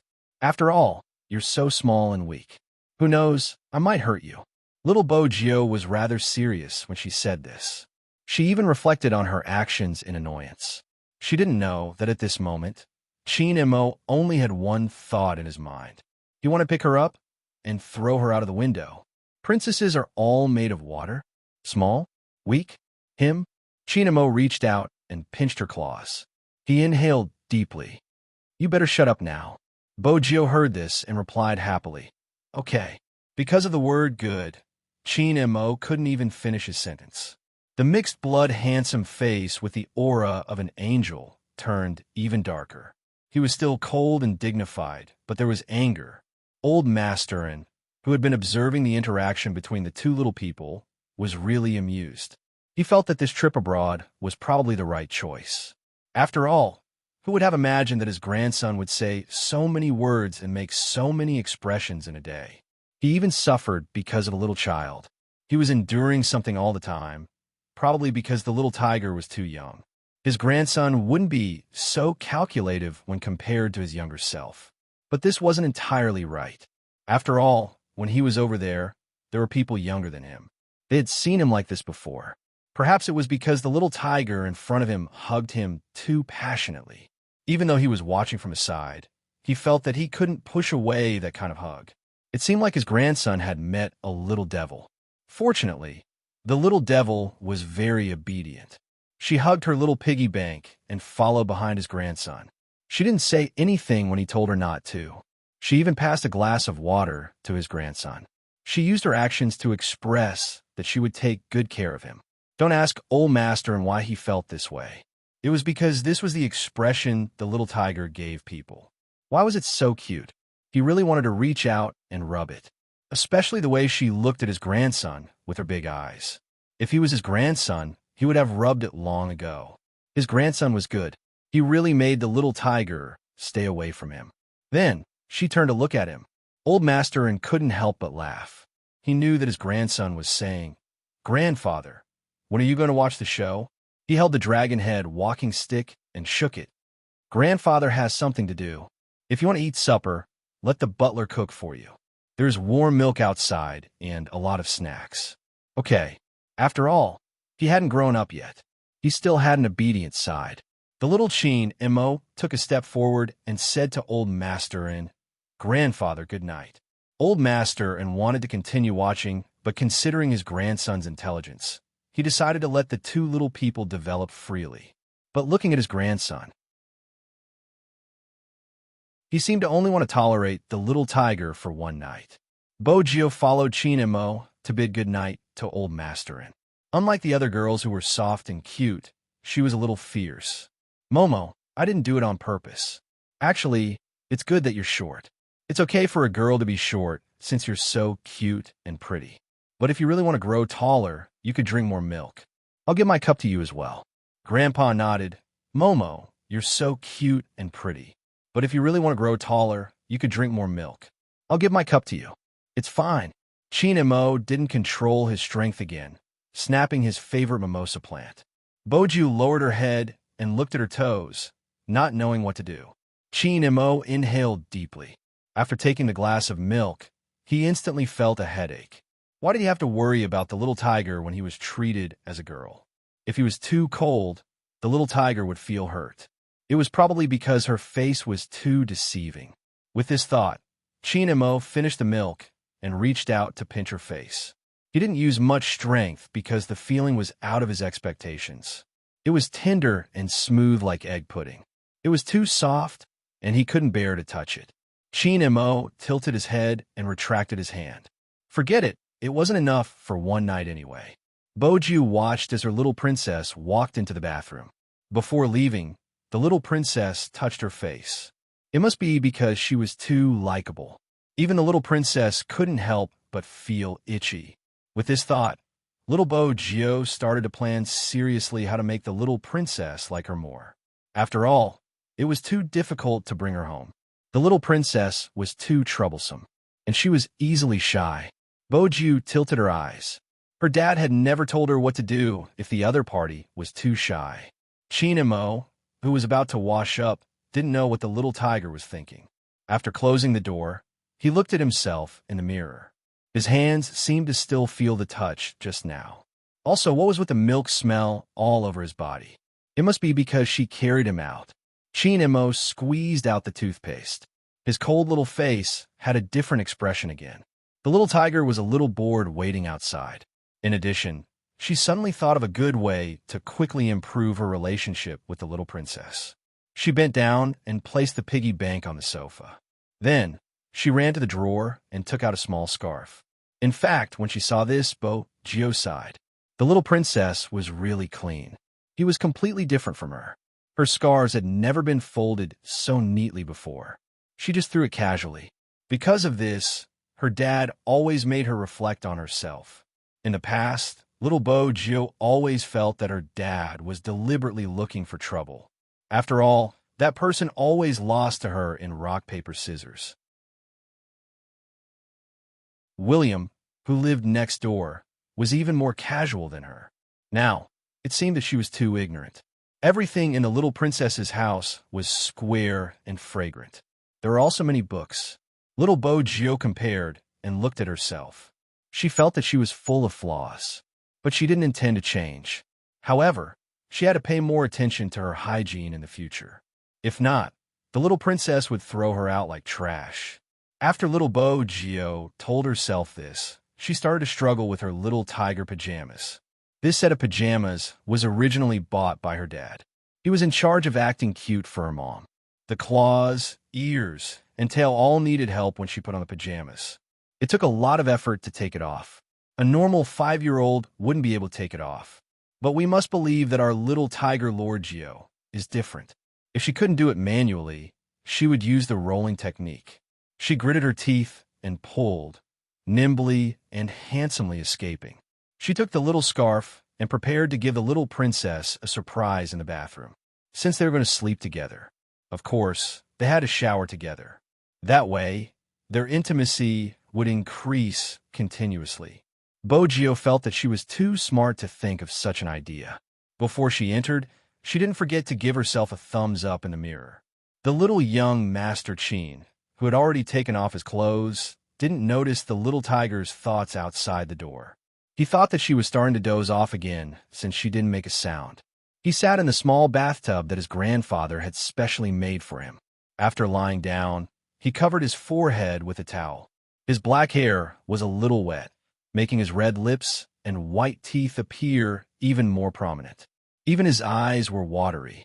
No wonder little Bo Gio treated young Master Chin Mo as a girl. This appearance was really enough to put the moon and flowers to shame. This was probably related to Chin Mo's natural noble and immortal aura. But at this moment, he could still see that he was a boy. But he was still brought up since young. Not only did he do everything himself, but he was also very presentable. He reached out to get some shower gel. Just as he was about to apply it on his arms, the door opened with a creak. Little Tiger. No, that's not right. He shouldn't call her Little Tiger anymore. Because that person wasn't wearing her pajamas. She was wearing a little white scarf and walking towards him. Chinamo suddenly had a very bad feeling. He looked at the little person who shouldn't be here, his little brows furrowing bit by bit. Suddenly, Chinamo had a very bad feeling. He looked at the little person who shouldn't be here, his little brows furrowing bit by bit. Momo, let's take a bath together. I'll help you wash up. Bogio took off her scarf. She was wearing a pair of tiger underpants, her snow-white body like a ball. She was about to enter the bathtub. Chin Mo's upbringing had taught him that there was a difference between men and women since he could remember. His IQ was twice that of his peers, not to mention his psychological state. Being precocious didn't just mean that he was out of line with his peers. It also meant that he had never been so close to anyone before. Now that someone was about to enter, his entire body froze once again. Don't come in. In a moment of desperation, Chin Mo could only throw out this sentence. Boju looked at his red ears, a look of realization on her face. She then said considerately, Momo, you're shy again. Didn't I say just now that we're both girls? Even though I'm taller than you and my hair is shorter than yours, I'm really a girl. If you don't believe me, come closer. You could take a closer look. Little old tiger. Chinamo looked at the leg that wasn't retracting. Instead, it was moving closer. He completely regretted his soft-heartedness just now. Bojo didn't realize this and corrected him seriously. Momo, I'm not called Little Tiger. I'm called Bogio. Bo as in Bogio and Gio as in Bogio. It's very handsome. In such a situation, it was hard to remember a person's name. Chin Mo's breath was slightly suppressed. Bo, little Gio, try to come closer. I won't go closer. I'll just sit beside you. As for you, Momo, if you continue to hide, your neck will be submerged and you'll drink dirty water. There are too many bubbles in the water and your stomach will hurt. Actually, you don't have to be so reserved. I know you aren't used to it after coming overseas. My dad said that people in our country are very reserved. Actually, I'm the same. Oh, he really couldn't tell how the person in front of him was reserved. Fortunately, there was milk in the tub. Otherwise, she would have seen everything about him. Chin Mo told himself not to be calculative with an idiot.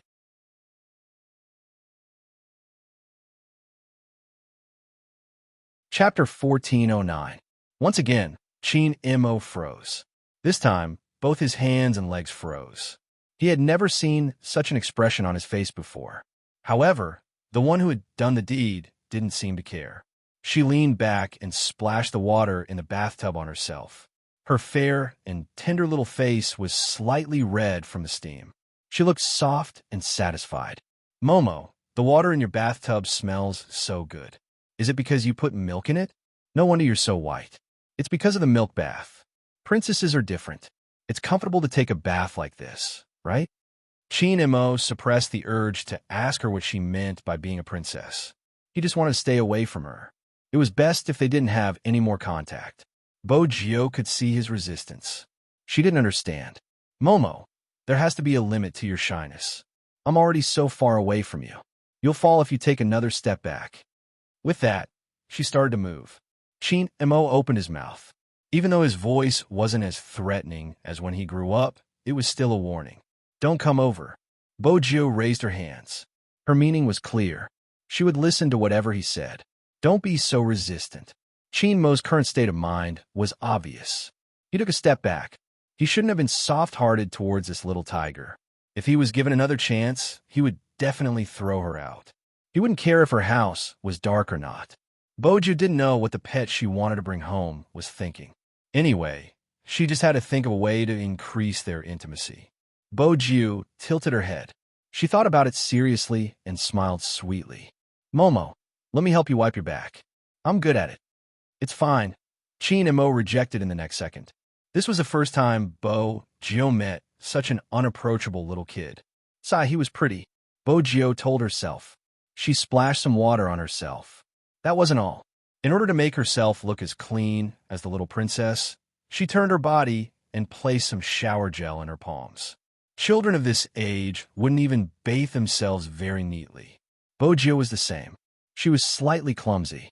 She wiped her arms and legs as though she had completed a great project. From start to end, Chin and Mo could only watch from the side. Furthermore, he was using his peripheral vision in order to avoid seeing things that they shouldn't see. He had already intentionally shifted his gaze elsewhere. Now, the little tiger had settled down, but he couldn't stay here forever.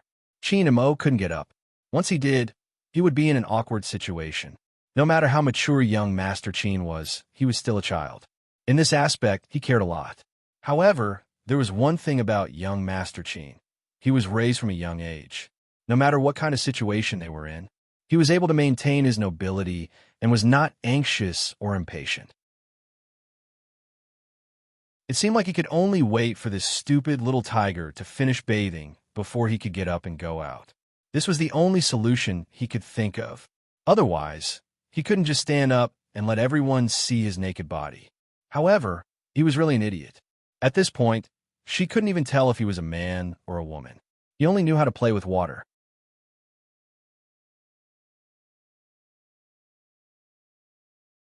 Chapter 14:10. Momo, I'm done. You should be done too, right? Little Bo-Gyo twisted the scarf in her hand. Do you want me to wipe your hair before we head out together? Chin and Mo took a deep breath. He knew that she wouldn't be content with her actions. No need. You can leave first. Bo-Gyo glanced over at his face, which was already covered in a thin layer of sweat due to the heat. At this moment, Chin and Mo was extremely good-looking. Her thin lips were like flower petals. Her facial features were as delicate as a doll's. Her black hair was also wet from the water and stuck softly to the back of her ears. Bo-Gyo's heart itched. He really wanted to hug her. No, he had to restrain himself. It would be bad if he scared the little princess. However, the little princess did not seem to be in the right state. He looked as if he was about to faint from the heat. Bo-Gyo was smart. Once she realized this, she took a huge step forward. Chin and Mo also noticed that he had stayed in the bathtub for too long.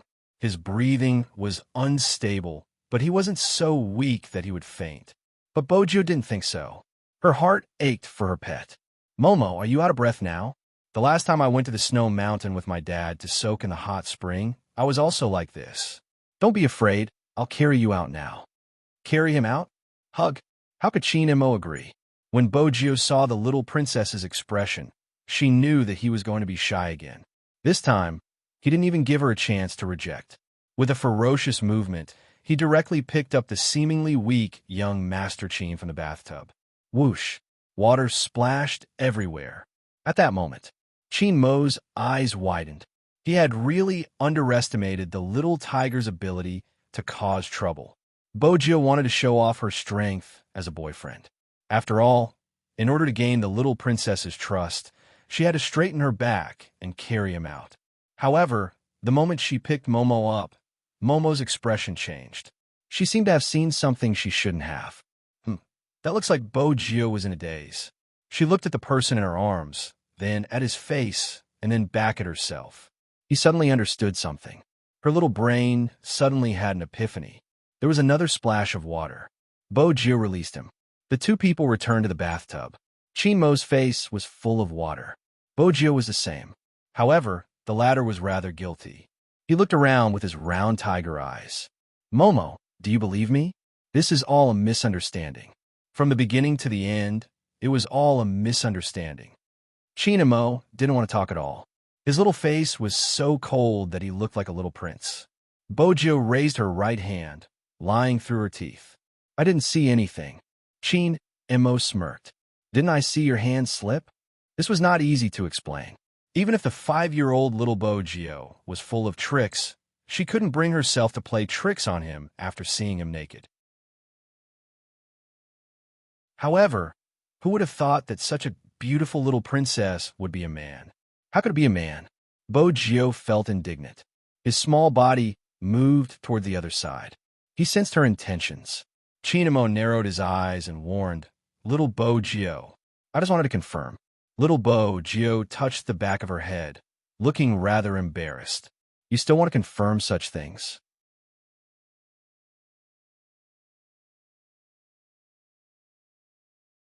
Chapter 14:11. Anyway, this day had been a nightmare for him, and the source of the devil was this little tiger. Since she had seen everything, Chin Mo didn't care anymore. He pulled a scarf over and wrapped it around his neck. He was about to go out. It was too awkward. Little Bo Jiu drooped her ears and explained seriously, "Momo, I've never recognized the wrong person before. It must be because you're too good-looking and your name sounds very cute." After China Mo had something on him, he wasn't as passive as he was in the bathtub. He pulled the person's hand over. He lowered his eyes, and his side profile was cold. He wrote on her little palm with a little force. But in the end, it was a waste of young Master Chin's good calligraphy. After he finished writing, the person's round tiger eyes were filled with confusion. "Momo, did you write Chinese characters just now? You have so many strokes." China Mo finally knew that this little tiger wasn't just stupid. She was also illiterate. Pulling the man along, he strolled to the desk, took out a book at random, and wrote 2 words. Chin Mo, he pointed at it, his black hair still dripping with water. "Remember this is my real name. Mo, as in desert dust." Amazing. Bojio's praise was sincere. The little princess was indeed a little princess. Her handwriting was so beautiful. So was this Mo. She reached out and touched it. There were a lot of strokes. Fortunately, she had a good memory. She could remember it after just one look. Chin Mo watched as the little tiger reached out to touch her name. For some reason, her fingers paused. Then, she closed the book. Now you should know the difference between a man and a woman. So, Chin Mo reached out and pointed at the small sofa behind her. "Sleep there. Don't come out again." Bojiu knew that she was a guest and had to follow the host's wishes. When she heard Chin Mo's words, she ran back and threw herself on the sofa. She covered herself with a small blanket and only revealed her eyes. It wasn't Momo. It was Momo. He was really a guy. Such a good-looking boy. She had never seen him before. But after what happened just now, Momo definitely didn't like her anymore. As soon as he thought of this, Bojio couldn't help but rub her nose. Even her ears were drooping, looking listless. Finally, the little tiger stopped causing trouble. China Mo had wanted to turn off the lights and sleep. Under normal circumstances, he would be lying in bed and reading The Little Prince at this time. However, when he saw that furry little head with water vapor on it, he suddenly felt a chill run down his spine. China Mo paused, as though he was thinking about something. Later on, he told himself to forget it. He couldn't go on like this. He didn't have the energy to care about others. Clatter. The lights dimmed. Bojiu realized that she had done something wrong. She didn't make a sound, lying on the sofa. Eventually, she drifted off to sleep. As for young Master Chin, he didn't know if it was because there was another person in the room, or because he was thinking about something else, or because he was kissed, hugged, and seen naked today. The ups and downs were endless. So much so that when he closed his eyes, the figure of the culprit appeared in his mind. "I can't sleep." Chin Mo could only turn his head. From that position, he could see the little ball on the sofa. The little tiger that hadn't grown up looked so cute, but it would eat people. Chin Mo looked at it. He was probably too tired. His eyelids started to droop. At first, he thought that he would dream of being alone in the main house of the Chin family. Other than a nanny and assistant, no one else was around. After all, everyone in the family was so busy. It was normal for him to play alone. Moreover, he was overseas now. Surprisingly, Chin Mo didn't dream that night. Perhaps his energy and stamina were used to guard against a certain little tiger. That night, he slept very soundly. It was a snowy night, the cold moon. From time to time, the sound of an owl could be heard. This type of bird was rare in the country, but it still existed overseas. It was as though he had come to a magical world. Even the forest outside the window could be seen clearly. Morning always came at the right time. When the sun shone down, it could light up a lot of places. The white European-style villa had a completely different vibe compared to the ones in the country. This was probably the charm of the culture and architecture. The streets here were especially clean. There was also a thick layer of snow. It had been snowing for an entire night. They hadn't had time to clean it up. When they stepped on it, they would squeak, but the snow plow was already here. The driver was also wearing a furry hat, which was very appropriate for the occasion. Chin Mo woke up when he heard the music of the snow plow. He reached out to block the light that penetrated in and then turned his head. There was no one on the small sofa on his left. It was unexpected. That little tiger actually woke up earlier than him. Chin Mo raised his eyebrows. He didn't want to recall what happened last night. He walked into the bathroom in his pajamas. When he was brushing his teeth and saw the bathtub, he couldn't help but frown. Sometimes, having a good memory wasn't something to be happy about. He was considering if he should tell his grandfather that he wanted to change to a different room. As long as he stepped into this bathroom, that scene would always surface in his mind. But then, Chin Mo thought about it again. There was no need. Even if he didn't want to see the little tiger next door, he would still see her. When he saw that face, even if he changed the room, he would still remember what he should remember. But there was one thing he also said. It was that night yesterday. From today onwards, everything would return to normal. Thinking of this, Chin Mo wiped the corners of his mouth with a towel. Even though she was young, her actions showed that she had been taught well. After washing up, he even changed a set of clothes for himself before walking downstairs. Before going downstairs, Chin Mo was already prepared to see the little tiger at the dining table. After all, he hadn't forgotten what she came here for yesterday, since she was here to freeload. Freeloading once or twice was also freeloading. She probably wouldn't miss breakfast. But what Chin Mo didn't expect was that this time, he made a wrong judgment. There was no sign of the little tiger at the dining table. Even the tea and snacks weren't there. Only the young butler saw him come down and greeted him with a plate of food. "Young master, you're awake? I prepared bread and steamed buns for breakfast. Which do you want to eat?"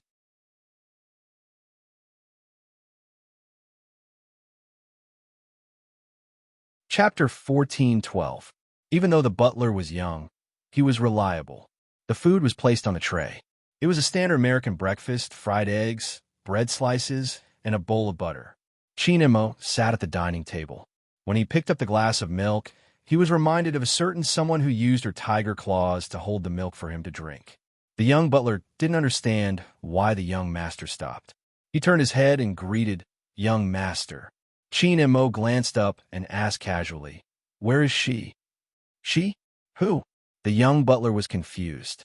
That was why the way of thinking overseas was different from the local way of thinking. According to Chin Mo's personality, he wouldn't ask a second time after asking once. Besides, Chin Mo didn't really need to know where that person went. He just felt that she was too young.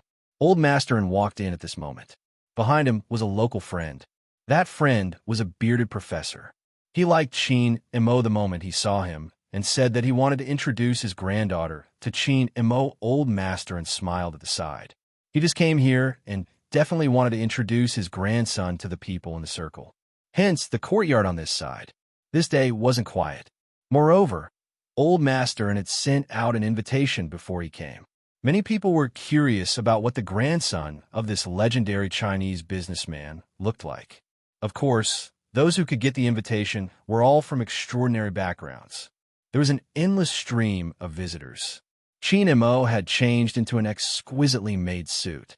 His black hair and eyes made him look more mysterious than other children of his age, coupled with his aura. When people first saw this noble child, they liked him. "Chin Mo, I heard my grandfather mention your name." The person who said this was a blonde girl wearing a puffy skirt. She had blue eyes and looked at him in surprise. "Are you for Japan?" Chin Mo glanced sideways. He had learned to distance himself at a young age. "No, I'm Chinese." "What a pity, I guessed wrong." The blonde girl was vexed at first, but then she smiled. "My name is Angelia. They're all my friends. Do you want to go over and say hello? That way, Everyone could play together in the future and eat cocoa pancakes together. Chin Mo had a cold personality, but he knew that this was a gathering organized by his grandfather for him, so he didn't reject.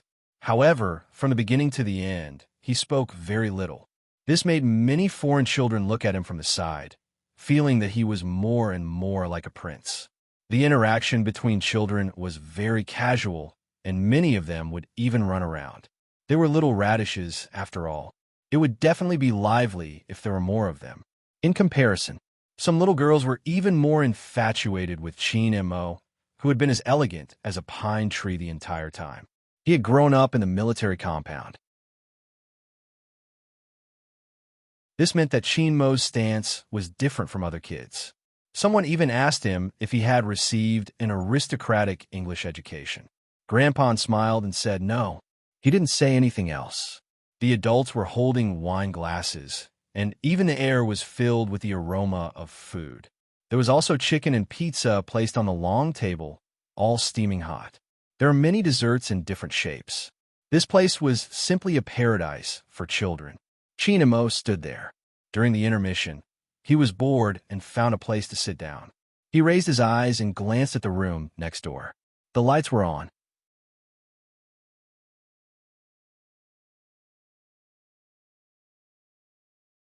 Chapter 14:13. Since there are people here, why didn't they come over? Could it be that she didn't need a freeload today? Or did he not smell the scent in the air? A tiger like her, he probably wouldn't let go of such a good opportunity to freeload. After realizing what he was thinking, Chin Mo frowned. It was really too boring to think of that little tiger who liked to hug people. He turned his head and looked at his peers who were eating desserts. Chin Mo had never liked socializing. While the other children are making a fuss, he loved restoring blocks and exploring basements. When he was 3 years old, he didn't say a word for an entire day. Because of this, his family was worried that he might have autism. Perhaps the more sensitive and intelligent the child was, the smarter he was. The easier it was to encounter such a situation. It was from the beginning that he felt bored that he gradually lost his feelings. This was related to the environment he grew up in, and it was also related to himself. Chin Mo's nature was indifferent, and he was too mature. The more he was like this, the tighter he wrapped himself up. Grandpa noticed this as well. That was why he suggested to bring his grandson for a change of environment. Children abroad should mature a little earlier. Perhaps he could find his little friends. But when Grandpa saw that his grandson was polite from start to finish, unlike the elegance he should have shown at his age, he knew that this arrangement wouldn't be very effective. Usually, parties with children wouldn't last too long. When Chin Mo followed his grandfather out to send them off, the lights in front of them were still on. His voice still carried the clarity of his age. "Grandfather, why isn't Uncle Bo here?" The two of them were good friends. If it was a banquet, the other party should have come. Old Master and didn't expect his grandson to ask him this question. He turned and smiled. "Your Uncle Bo isn't back yet." "She didn't come back?" Chin Mo frowned. "MH," Grandpa replied. "Little Bo Gio seems to be the only one at home, but her mother will be back at night. Your Uncle Bo will probably come with a gift tomorrow. He is a completely different person at night and in the day." Chin Mo listened casually and glanced over. How old was the little tiger? How could he leave her alone at home? However, he did not ask about this matter. It was because he found it troublesome. If he asked, Grandpa would definitely send someone to pick up the little tiger or think of something else. Chin Mo thought about this and followed Grandpa. He returned to the house. There was a huge difference between the temperature inside and outside. The rest of them hadn't left yet. In order to show his hospitality, Grandpa even asked the chef to make a Chinese-style supper. Stacks of bean buns, bowls of century egg, and lean meat congee, and glutinous rice balls brought from China were just right for the children. When Angelia saw this, her pair of blue eyes seemed to be lit up. She was very cute, and the other little radishes also surrounded her. The young butler scooped a bowl of glutinous rice balls and handed it to Chin Mo. He looked at the little prince in front of him, who was so noble that he didn't look like a real person. After receiving the bowl, he said in a flat voice, "Take 2 bean buns and a bowl of porridge in a thermos box. Send it to the neighbor. Next door, the young golden-haired butler immediately understood and went to do it. Only then did Sheen Mo lower his lids and chew on the glutinous dumplings. The way he ate was so leisurely that the children next to him were all watching. But Sheen Mo didn't seem to mind. He didn't explain his actions to the young butler either. It was probably because there was only one child with the same bloodline as him here. It was inevitable that he would want to take care of her. This situation wouldn't happen in China. After all, there weren't any children at such a young age who would stay at home alone. Except for him, that was right. The little tiger's situation was very similar to his. They were all alone at home. It was the same even at night. When Sheen Mo ate the first glutinous rice ball, he had already concealed most of the emotions in his eyes. Grandpa was still greeting the guests. He probably wouldn't notice him. That was good, because if Grandpa found out that he had asked someone to send something to the little tiger next door, Grandpa would definitely throw that person to him and tie him up. That would be a huge problem for him, and he hated trouble the most. It was still snowing outside. At the end of the banquet, the arrival of the Chinese-style supper reignited the enthusiasm of many children. Basically, they were all praising Chinese cuisine. The courtyard next door was much quieter. Bojo was indeed at home. She was hugging her little keyboard, lowering her head to drink her medicine. She coughed from time to time. It wasn't very serious. She was still wearing the little tiger pajamas, and her face was abnormally red.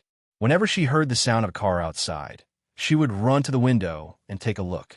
Her little tail wagged a few times, and then she would curl back into the sofa. The phone on the table rang. Both didn't need to look to know who it was. When she picked up the phone, she nodded twice and emphasized, "Mom, I drank my medicine obediently." When the person on the other side heard this, he smiled lightly.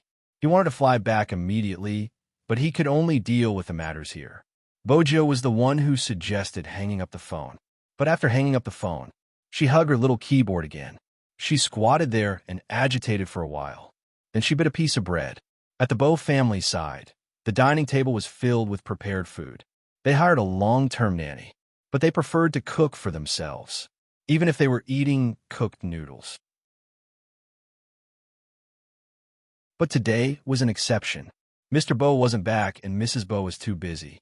She could only let the nanny prepare the things at home. But Bojo didn't like to let the nanny take care of her. Besides, her father still had some secrets at home. Hence, early in the afternoon, Bojo asked the nanny to go back. She strolled around the room alone, dismantling the keyboard and so on. She usually did the same thing, so she didn't feel much. She didn't know why today. It was probably because it was too lively outside, but she had a cold and couldn't go out. Hence, she was really envious of those who could go to the little princess's house. Thinking of this, little Bojo ran to the window and took a look. She coughed lightly and pouted her little mouth. Her ears drooped down. After the golden-haired butler rang the doorbell, he saw such a little tiger opening the door. He didn't understand what had happened, but he was still as enthusiastic as ever. "My beautiful lady, how can I help you?" The golden-haired butler wanted to make her happy, so he made a playful expression. "I guess you will definitely like the things in my hands. They have captured many people's hearts." As he spoke, he pushed the thermos box in his hands forward. Bojo took a look, and her eyes lit up. "Bean paste bun. So this is called bean paste bun." The golden-haired butler chuckled. "Young master asked me to send it over." "Young master? Little princess?" Bojo was instantly revived. The little tiger's tail swept twice, and she was very polite. "Please come in." The golden-haired butler took off his hat and followed her in. He placed the thermos box on the table, and the two of them chatted for a while. Then he left. She looked at the bean paste bun and century egg lean meat porridge. Bojo reached out and tugged her little ears. Previously, she was worried that the little princess would be angry if she saw him naked. But now, it seemed like that wasn't the case at all. The little princess was really too considerate. He even asked the butler to send her a bean paste bun. The more Bojo thought about it, the bigger the smile on her face. Even though she was still coughing, it didn't affect her at all. After eating, Bojo thought about it seriously. She had to thank the little princess personally. She couldn't go like this. It was too ostentatious. When the sky got darker, she would go over after equipping herself. Moreover, the little princess had already given her food. It wouldn't be right if she didn't give him a gift in return. Boju looked at the little keyboard in her arms. She had decided to give him her favorite toy. Also, she had to tell the little princess in person. She had seen him naked. She would take responsibility for this. That was it. That was right. Boju clenched her little fists at her reflection in the mirror. The smile on her face was a little mischievous. At this moment, Chin and Mo still didn't know that the biggest problem with him sending food over wasn't that old master would ask. Instead, it was that the little tiger that was being fed was getting restless again. Chin and Mo had never taken people saying that they liked him seriously. That was because too many people said that they liked someone, but it was just a way to express their feelings. They wouldn't care about the person who had to bear the pain and would make their own decisions. For example, in the past, there was a little girl who said that she liked him. He didn't like her. Then, the other party started crying, as if he had bullied her. Chinamo didn't have any opinions about that girl. But at the same time, he didn't want such a thing to happen again. It was meaningless and very boring. Hence, even when the little tiger said that she liked him, he didn't take it to heart. But it was probably because the little tiger was too obedient occasionally. That was why he had a little bit of patience toward her. But when he thought about it again, she wasn't obedient but stupid. After Chinamo and Old Master and sent off the last batch of guests, he took off his little suit jacket and handed it to the golden-haired butler standing beside him. The butler lowered his head and reported, "Young master, Miss Gio ate everything. She shouldn't be hungry anymore. Don't worry." When Chin and Mo heard this, he frowned. When did I care about whether she was hungry or not? The golden-haired butler paused. Chin Mo's voice was very calm. It's just because they are neighbors. It's not polite if I don't send something over for such a lively gathering. Moreover, Uncle Bo is grandfather's old friend. The golden-haired butler nodded and looked at the little back view that was walking up the stairs. In his heart, he wondered if the children of China matured so early. This aura was a little too strong. However, China was really a country of etiquette.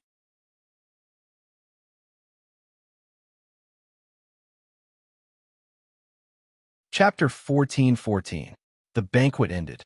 The guests had already left. As the host, Old Master was exhausted after a day of hard work. But because he was a businessman, even if it was nighttime, Old Master would still be busy. Old Master had urgent matters to attend to. For example, a sudden international conference. Old Master was worried that his grandson would be tired today, so he specially instructed his subordinates to clean up the living room and not make too much noise. There would be specialized people to clean up after the banquet. After Chinamo sent them off, he reached out and pulled open his little suit. After entering the room, he turned back into the quiet little prince. Even his side profile was cold and indifferent. His hair was black and soft, sticking to the back of his ears. He was wearing a white shirt. When he turned his little body to untie his sleeves, the air of elegance seeped out again. At 5 years old, there weren't many children like him at this age. Using movie Queen Anne's words, her cold little boy sometimes didn't seem like a real person. But at this moment, Chin Mo was still a little immature. For example, the side that happened now. It was actually a little cute. Chin Mo had originally planned to take off his shirt and take a shower. But just as he was about to put his shirt down, he suddenly frowned and looked towards the floor-to-ceiling window not far away. The bulging movement made Chin Mo, who had grown up in the military courtyard, raise his eyebrows slightly. Then his handsome and elegant little face was filled with coldness. Just as he was about to press the internal line for the bodyguards on the first floor to come up. Suddenly, there was the sound of a flower pot falling on the ground. There was also the sound of the wind outside, and a certain someone muttering to herself, "Is this window so hard to open? It seems like I have to cut it open. When the time comes, my dad will say I'm naughty again. How troublesome." After hearing this sentence, Chin Mo's brows didn't relax. Chin Mo's brows didn't relax. Instead, they furrowed even tighter. You have to be troubled about cutting the window? Which normal person would cut the window? Chin Mo realized that he had started to take deep breaths again. He looked down at his upper body. He wasn't wearing anything. The temperature of his little face dropped by a few degrees. Outside the window, little Bo Gio was shaking her tiger tail and studying the window in front of her seriously. His moves were as fierce as a tiger, but his actual score was 2 against 5. After a long time, he felt that he was still too gentle. He simply pulled the small school bag over and was about to use the tools to open it. Little Bo Gio didn't expect to be discovered. After all, her ability to climb over walls was well known in the surrounding area. Although the weather today was a little cold, however, she still deliberately avoided the people on the first floor. She even took advantage of her small size to perfectly avoid the camera in the corner of the family. Therefore, his actions were a little unrestrained. His tiger face was covered with a tiger hat, and he looked extremely serious. When Mo lifted the curtains, he saw a little tiger that had climbed over the wall. For some reason, she was wearing a small mask on her face. Her small body was tilted to the side, and beside her was a flower pot. It looked as if she could fall at any time. However, she didn't realize that when her big round eyes saw Mo, she was first stunned. Then, she immediately smiled brightly. Even the dimples on her cheeks could be seen clearly. Momo.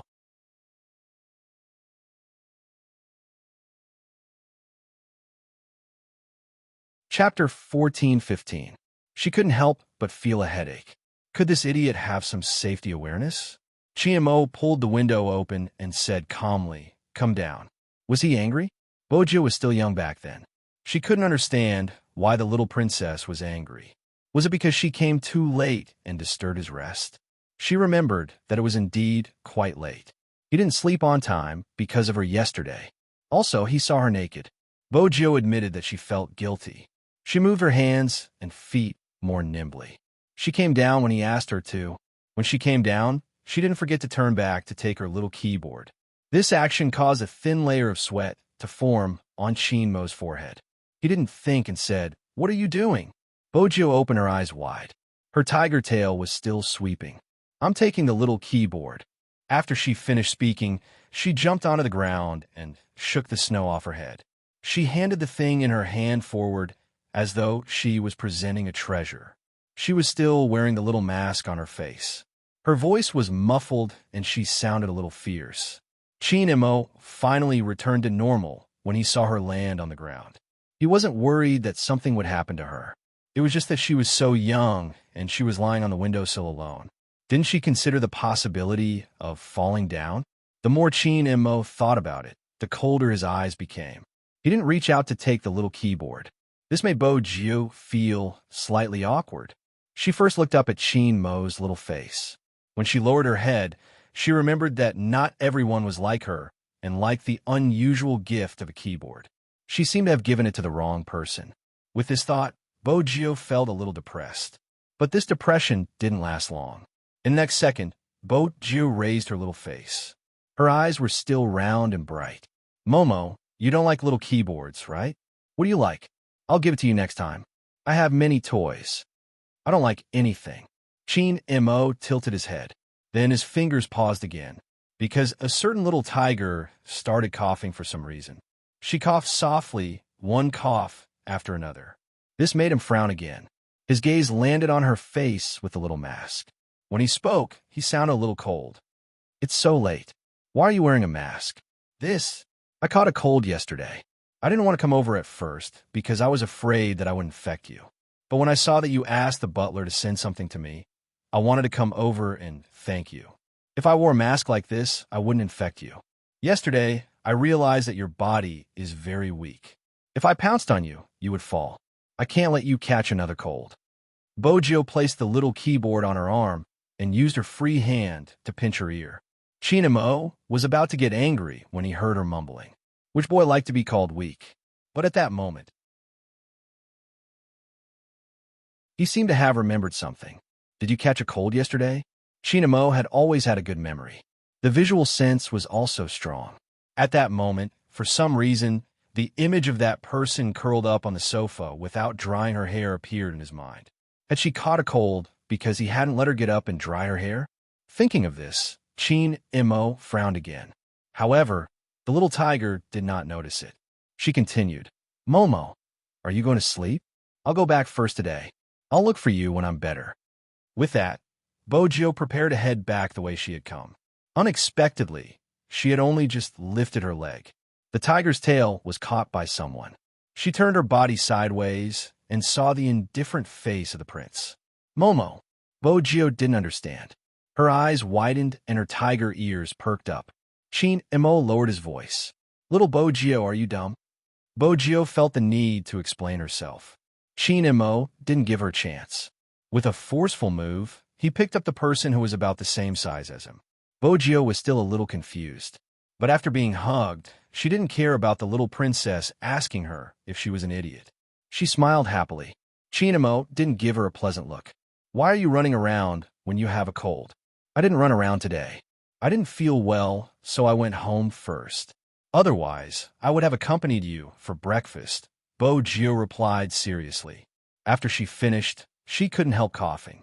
Chin Imo took a deep breath and reached out to press the phone beside him. The butler downstairs picked up the phone. He was surprised that there was an internal line at this time.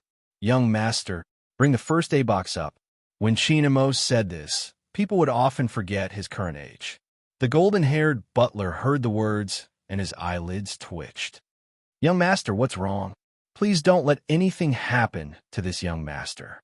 The importance that Chairman placed on this young master was indescribable. They had just arrived.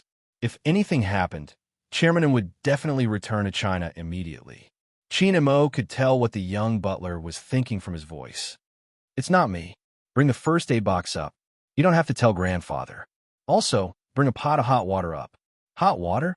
Basically, the cute foreigners wouldn't understand that Chinese people had to drink hot water when they were sick. In China, if you had a cold, you had to drink more water. If your stomach wasn't feeling well, you had to drink more hot water. If your aunt came, you had to drink more hot water too. Even though the golden-haired butler had only interacted with his little master for 2 days, he had a basic understanding of his personality. Moreover, Chairman had said that no matter what request his little master had, he just had to follow it. Hence, no matter how worried the golden-haired butler was, he didn't bother Chairman. After all, they were having a business meeting. But when the golden-haired butler carried the first aid box upstairs, he suddenly realized something. If his little master didn't say it was him, who could it be? When the golden-haired butler pushed open the door, his question was answered. Unknowingly, there was a little tiger in the room. The little tiger was sitting on the sofa in the room with a small mask on her face. She seemed to have done something wrong. She was hugging her little keyboard and looking at his little master, who seemed to be in deep thought. When she saw him, her eyes lit up. Hi, we meet again.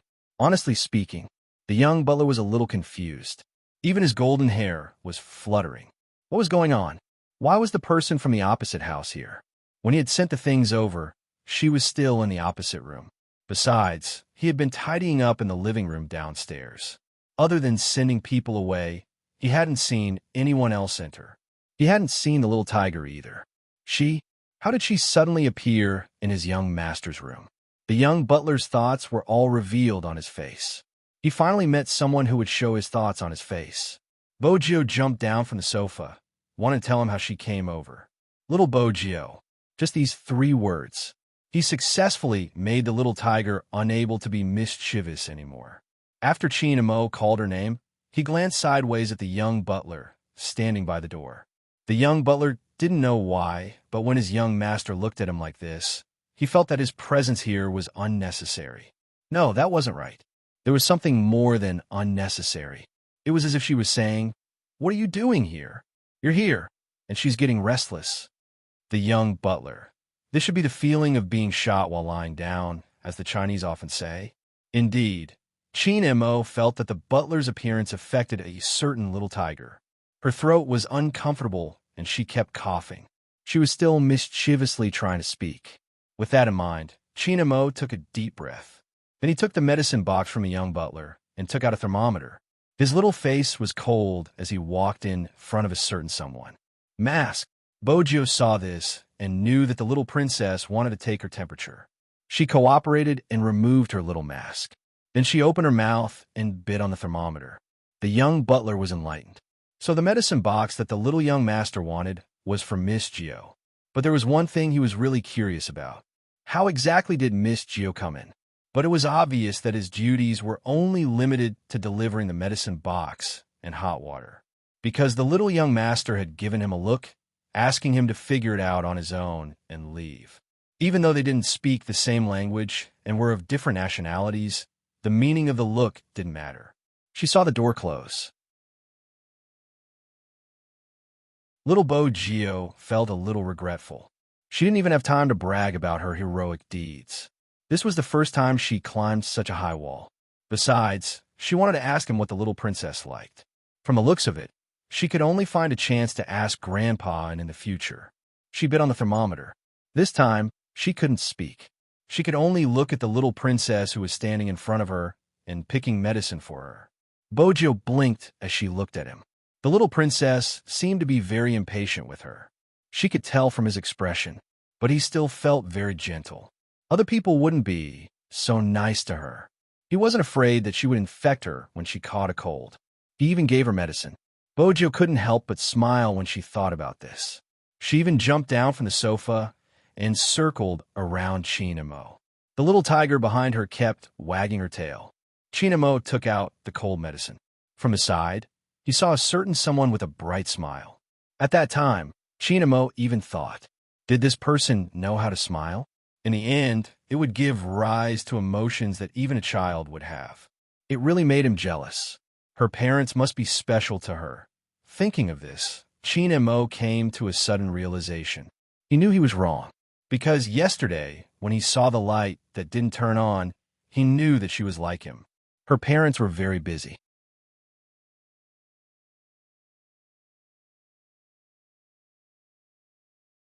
Chapter 14:16. Ah, look, our little tiger Bo was still very obedient. She bared her soft tiger teeth so that it would be easier for him to take the thermometer out. When she opened her mouth, her almond-like tiger eyes were still staring at Chinamo. She looked as though she had something to say. Chinamo gave her a cold look as though he was saying, "Don't you dare to speak again." Little tiger Bo felt that this wasn't right. She was also puzzled by the hostility her little princess had towards her. Chinamo didn't bother about her.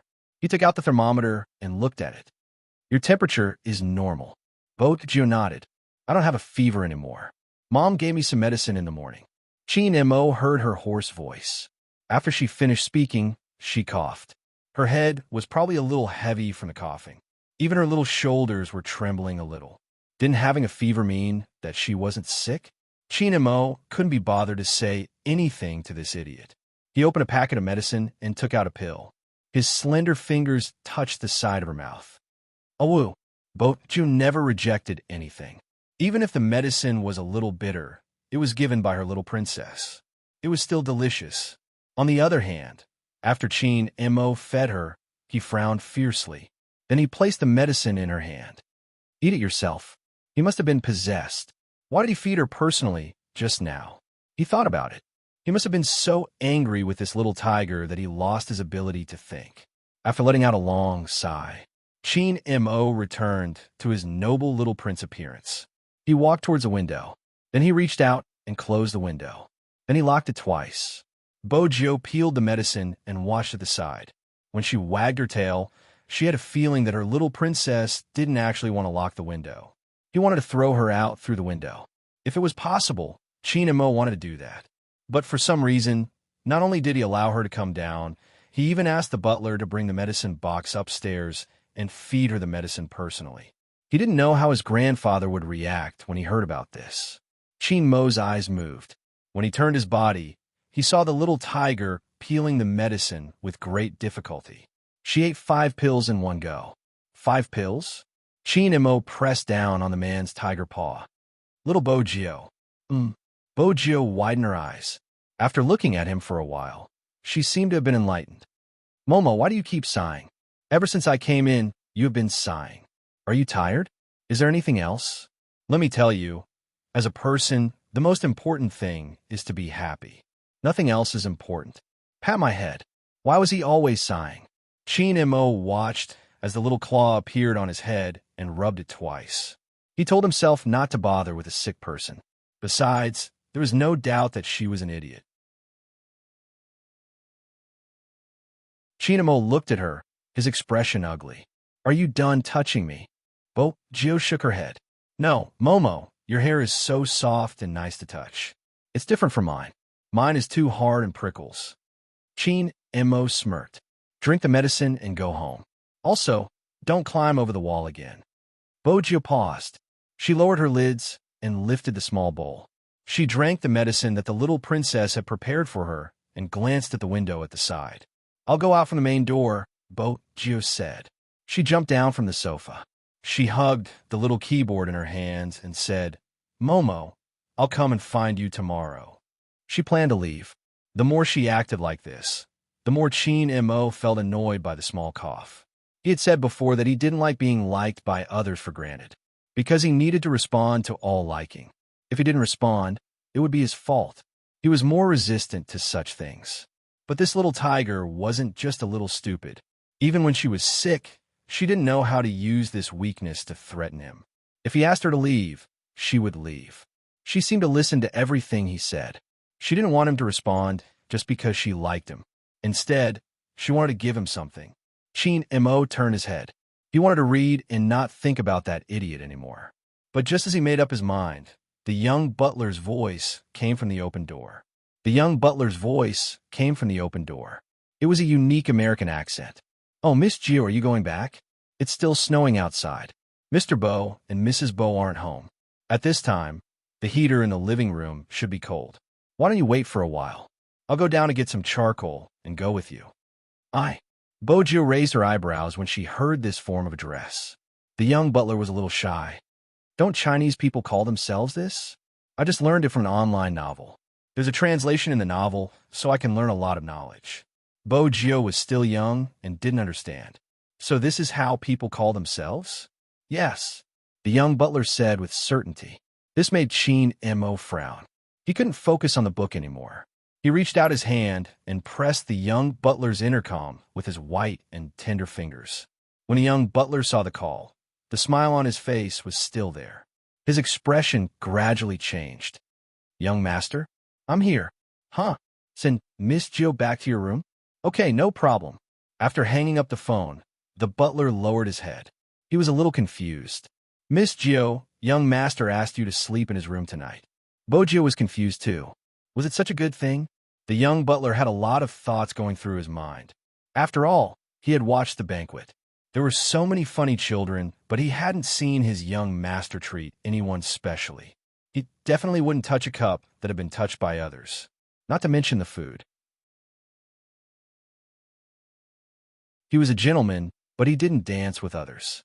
The young butler even suspected that this young master from China was like what the novels said. Was he the reincarnation of the leader of some faction? He was so special because his bones were so good. He had the etiquette and alienation that a young man like him shouldn't have. He had studied it before. His young master was definitely a clean freak, and it wasn't a small one. Every time his young master wiped his hands, he would be especially careful. He would change his clothes 3 times a day. The bathroom had to be clean. Even his shoes were spotless. No one would doubt that he was a genuine little prince. However, the golden-haired butler was a little puzzled.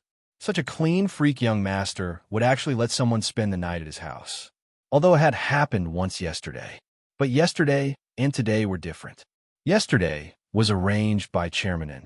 The young master's entire body was filled with cold resistance. But today it was the young master who suggested it.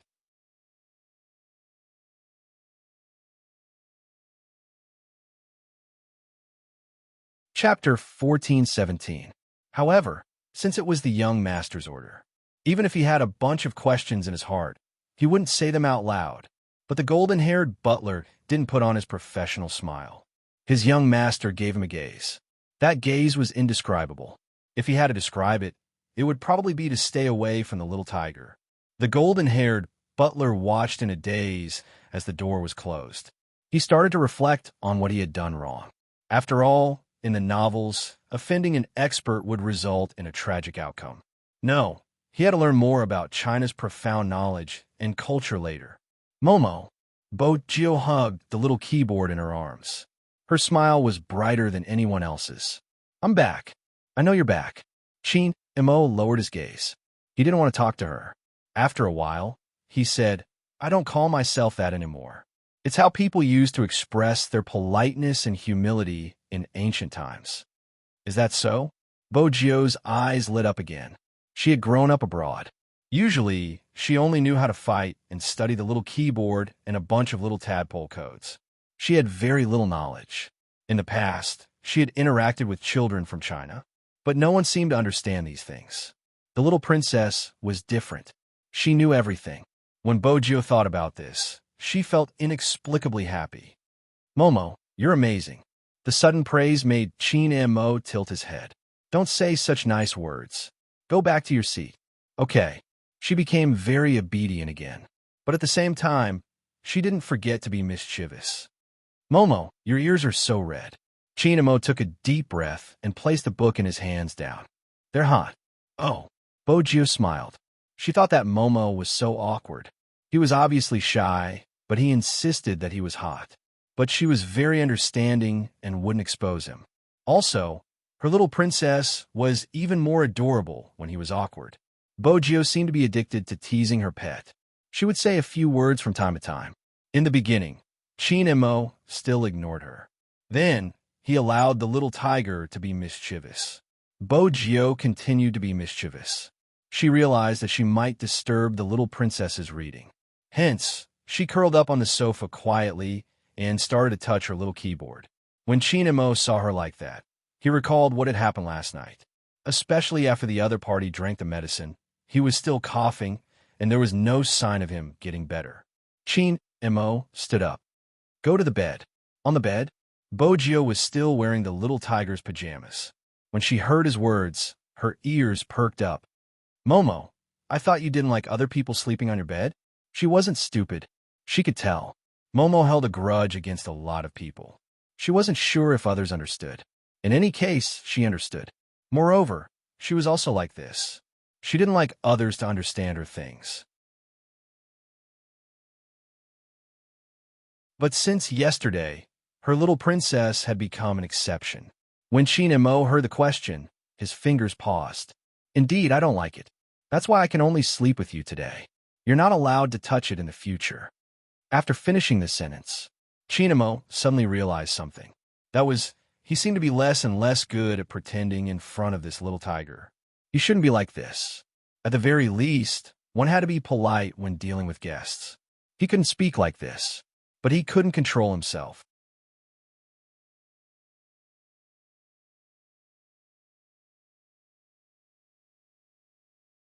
Chapter 14:18. Bo Jio listened to the little princess's arrogant words. She wagged her tiger tail and behaved like a loyal dog. On the other hand, Qin Mo didn't want to listen to the coughing anymore. He asked someone to prepare a bowl of pear soup. He watched as the little tiger drank a bowl. Then, she really entered the state of rest. This time, before Qin Mo entered the bathroom, he said to Bo Jio, "Don't come in." Bo Jio looked at the back view that was filled with rejection. She reached out and touched her ears. She thought about it seriously. Her little princess was shy again. She would restrain herself today. She really wanted to go in and bathe her little princess. But she was sick now. It was easy for her to infect others. But there was something she had to remind him. Momo, your body is weak. Be careful when you bathe. Don't bathe for too long. You will be out of breath like yesterday. She still dared to mention yesterday. Huh. When Qin Mo heard this before he closed the door, he tightened his grip on the white scarf. He was too lazy to take another deep breath, so he slammed the door shut and locked it. His handsome face was as elegant and handsome as ever. This time, he didn't fill the bathtub with water. Instead, he turned on the shower. When he came out of the bathroom, he had already changed into his pajamas. In Bo Jio's eyes, the little princess's pajamas were more pleasing to the eye. Her little old axe was a little too exaggerated. It wasn't like the little princess's pajamas. They were clean and didn't have any extra patterns. Qin Mo used the scarf to wipe his hair. He was still young. Although he was already used to being stared at, he still felt uncomfortable when people looked at him from head to toe and from his tail to his head. In the end, they looked at his side profile with a pair of big eyes. He hadn't experienced this before. After all, when other people looked at him, they would sneak peeks at him. Children would not be as shy as adults. But the word shy was obviously not suitable for a certain little tiger. Chin placed the scarf down and turned his head. He was about to speak. The little tiger, Gio, spoke before him. Momo, you don't have to be shy. I will take responsibility.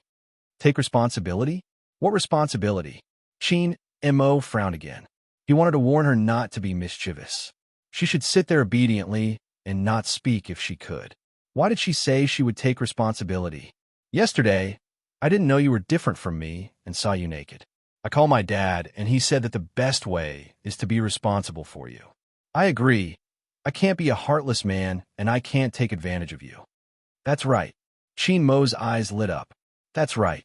I'm not going to be a heartless man, and I can't take advantage of you. After hearing this explanation, Chin Mo's little face became even colder. He took out a small blanket from the closet and threw it directly on the little tiger's head. This was the best way to shut her up, who knew that he had underestimated the little tiger's mischievous behavior.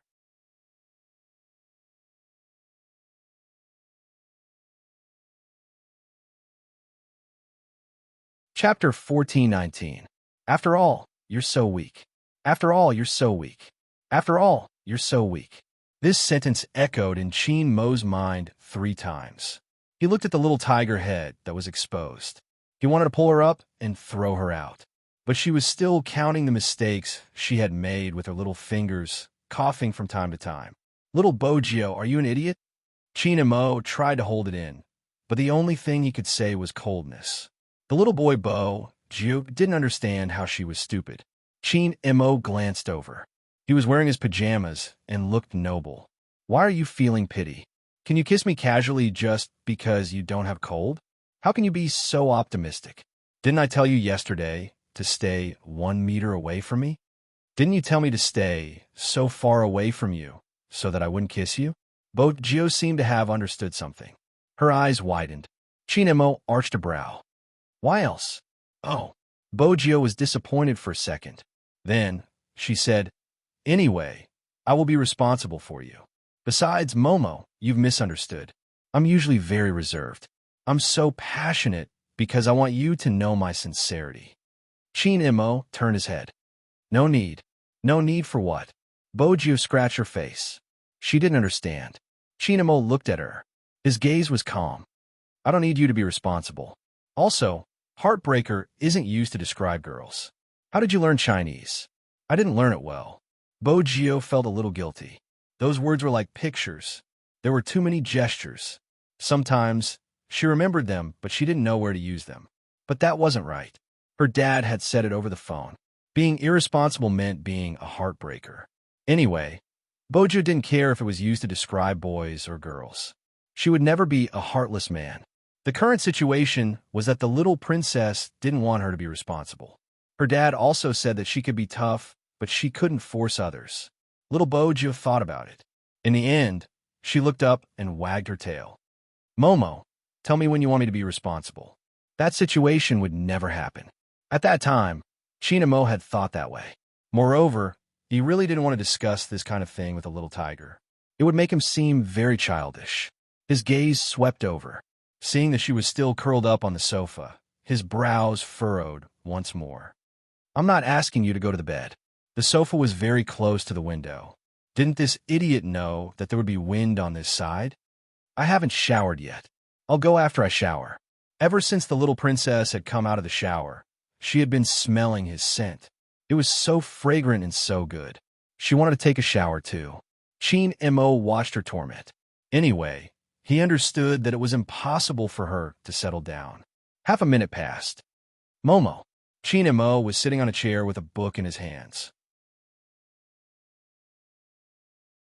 No matter how late it was, he would read a few books before going to bed. This was his habit. Chin Mo watched as the little tiger tugged at his sleeve with her claws. Her eyes were black, and she looked very obedient, but but in fact, the sparkle in her eyes indicated that she was going to be naughty again. Both of them looked to be 5 years old, and their heights were about the same. In comparison, Chin Mo was 3 centimeters shorter than Bojio.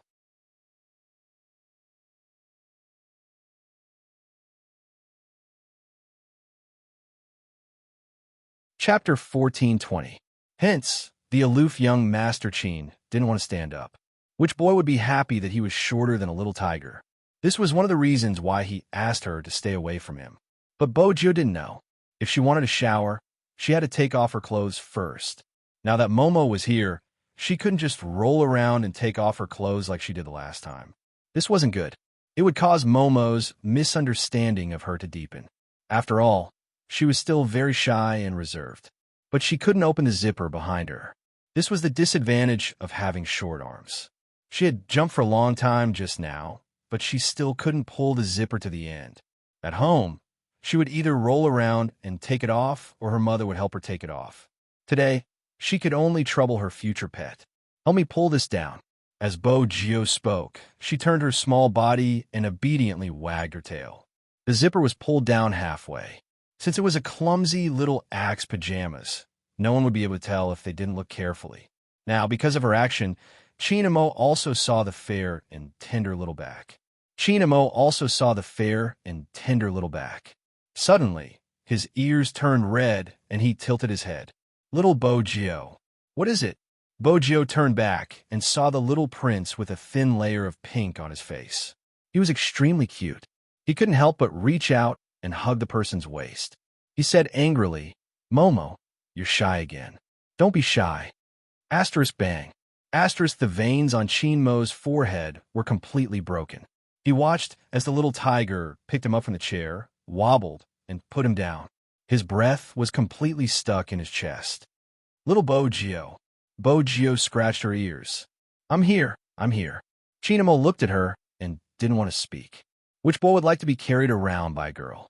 His dignity as a boy was really...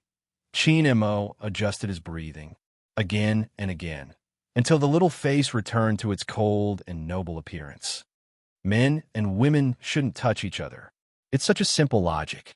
You should know that in the future, don't let a man help you with your zipper, even if you're a child. When Chinamo said this, he didn't sound like an old man. It was probably because his face was too good looking. Bojio nodded as though she was being lectured. She continued, "I know, but Momo, you're not like other boys. It's okay for you to help me zip up. We're going to sleep together in the future." "Who slept with you?" Chinmo pressed his throbbing temples. Then, he looked at her tiger pajamas that were about to collapse. He shouldn't have been soft-hearted, and he shouldn't have let this person sleep here. He didn't know if it was too late to throw her back. But he had heard the conversation just now. There was no one at the Bo family's side. Her cough had not gone away, and she was so clumsy that she could not even walk properly. Bojio didn't know what her pet was thinking about. She poked him with her fingers, her back itching. Chinmo's gaze landed on her when he saw her movements. It was probably because of the material of her pajamas. After the zipper was unzipped, it would prick his hand. Therefore, her fair little back was a little red after being pricked.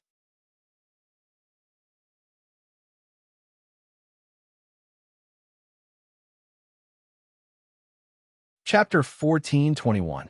Okay. She would be obedient when she needed to be. Little Gio always followed this principle to the end. Chinmo lowered his lids. Once he decided to do something, he wouldn't be awkward anymore. Like a mature adult, he didn't just help Bojio with the zipper, he also removed the hood from her pajamas. Because he was so close, he could smell the sweet milk scent on the little tiger. A child would always be a child. While Chinmo was deep in thought, he completely neglected the fact that he was also a child. After unzipping the zipper, Bojio could go to the bathroom and remove the little tiger pajamas herself. She was especially serious when she showered. At the same time, she thought about whether she had redeemed her image in the little princess's heart after today. In conclusion, it should be considered a success. As little Bojio thought about it, she splashed some shampoo on her head. The white foam accidentally flowed into her eyes. She used her little hands to rub them and started to wash again. It was a manly way of washing. Young Master Chin didn't see her washing. If he had seen it, he would have corrected her. After the shower, Bo Jill looked even fairer. She didn't let go of the little keyboard in her hands. Her hair was wet and looked very naughty when she shook it. There was even a lock of hair that was dyed silver sticking out. She looked like a cat that had just been scooped out of the water and hadn't had time to clean its fur.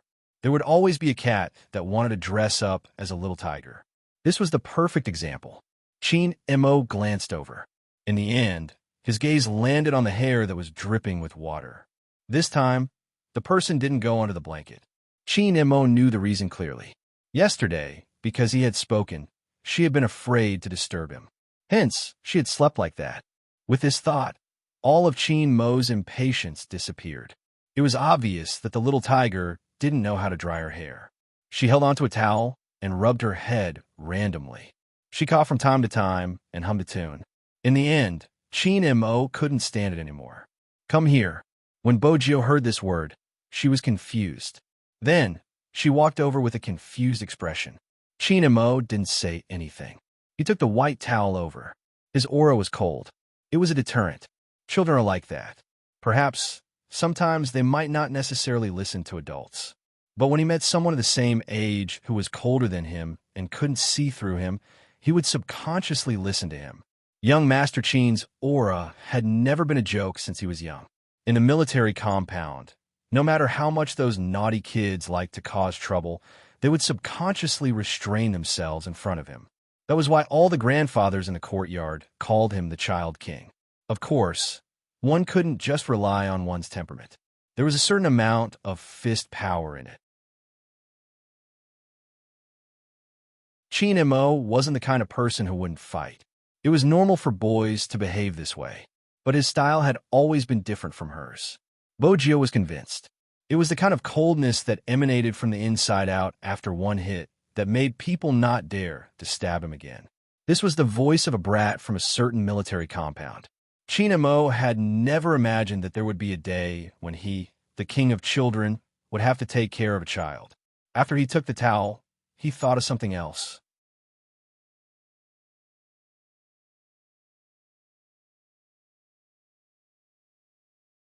Chapter 1422.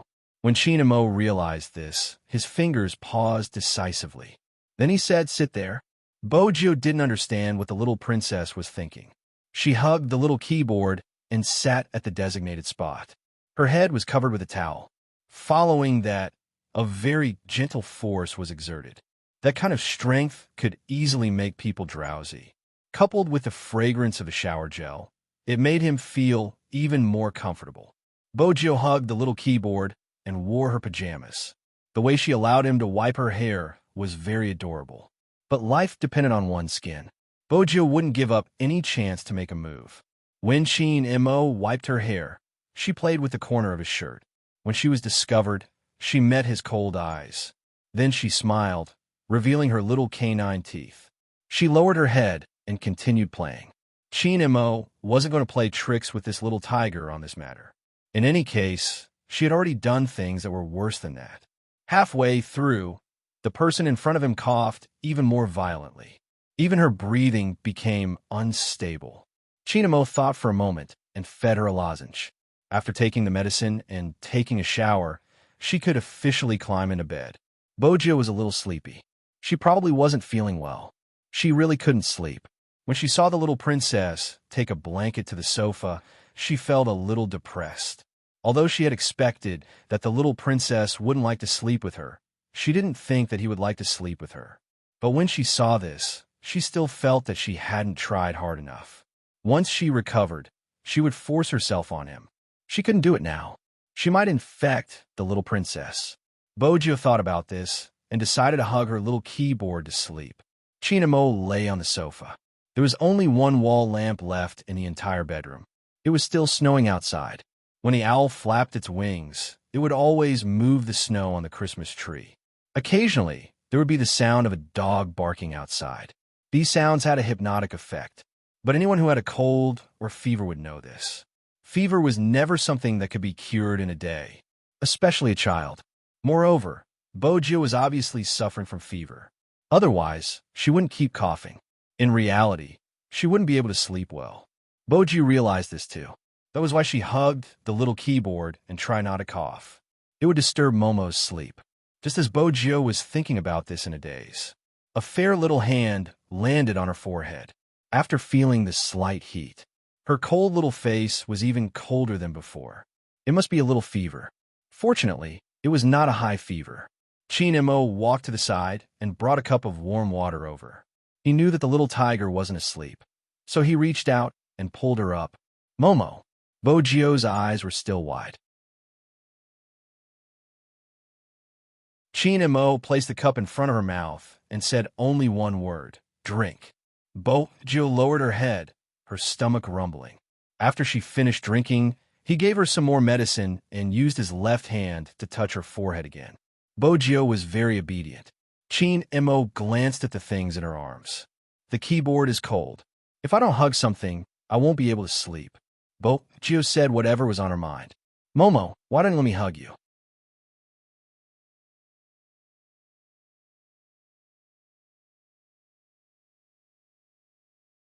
Chapter 14:23. Her plan was exposed.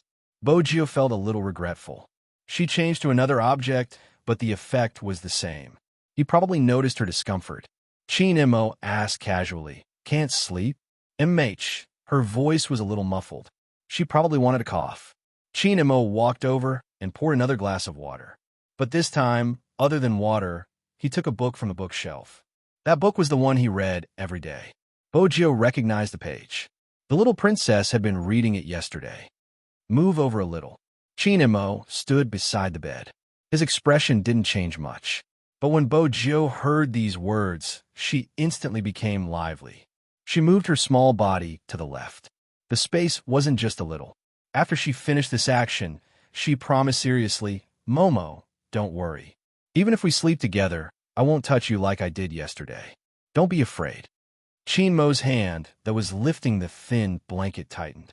He looked up and gave her 2 words. Shut up. Bojo was very happy. She didn't care about the little princess's resistance at all. She understood that he was shy. If Chin-mo knew that this little tiger attributed everything to his shyness, the veins on his forehead would probably rupture again. But fortunately, Bojo was still obedient sometimes. He laid on the bed with his big eyes and a small face like an angel's, looking at people with a fierce look on his face. Chin-mo leaned against the head of the bed and opened the book 1001 Nights in his hands. His melodious and cold male voice rang out. There was a little childishness in it. It was said that in ancient times, on an island between ancient India and China, there was a kingdom called Sazin. The king was called Shinuya. Every day, King Shinuya would marry a woman and spend the night in the palace. But every day, when the rooster sang, he would cruelly kill the woman. Children loved to listen to stories. To Bojo, the things that her father did were treated as stories. But Mr. Bo was too busy, so he didn't have much time to tell stories. To be precise, this was the first time someone specially read her a bedtime story. At first, Bojo was in a daze. But soon, as she listened, her coughs lessened.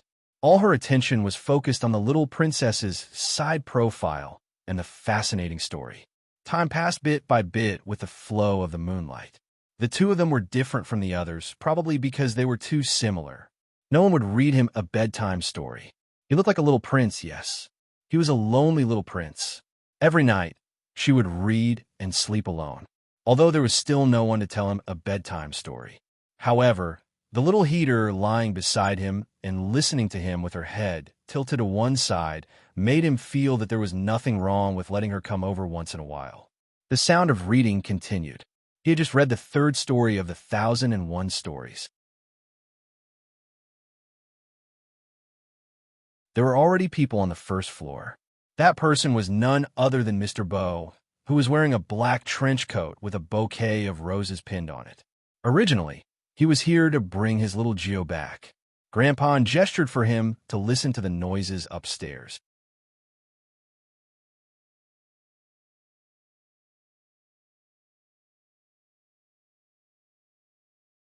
Chapter 14:24.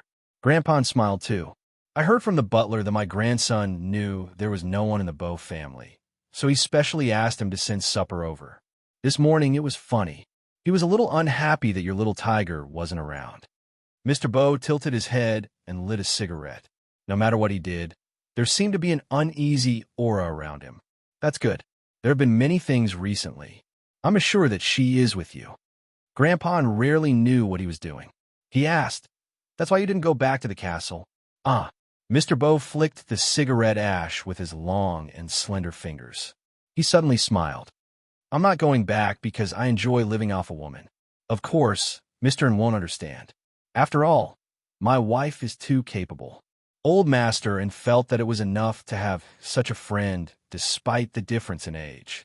He didn't feel ashamed of living off a woman. Instead, he felt proud. Speaking of which, he hadn't been active for a long time. Recently, he started again. It seemed like it wasn't peaceful outside. Otherwise, he wouldn't have stayed in such a place. It was probably because he wanted to protect his family. After all, he was no longer the king who came and went alone. This man was a legend who could shake many industries. However, he was raised as a little puppy at home. No, that wasn't right. The only person who would treat him as a little puppy was Gio's mother. Mr. Bow understood what Grandpa meant by his gaze. However, he didn't care. He left behind a sentence. "I'll come and fetch my little Lord Gio tomorrow." Then, he disappeared into the boundless night. However, even though he was standing under the streetlight, he could still see the reflection on the second floor. The two little people weren't close to each other, but they were on the same bed.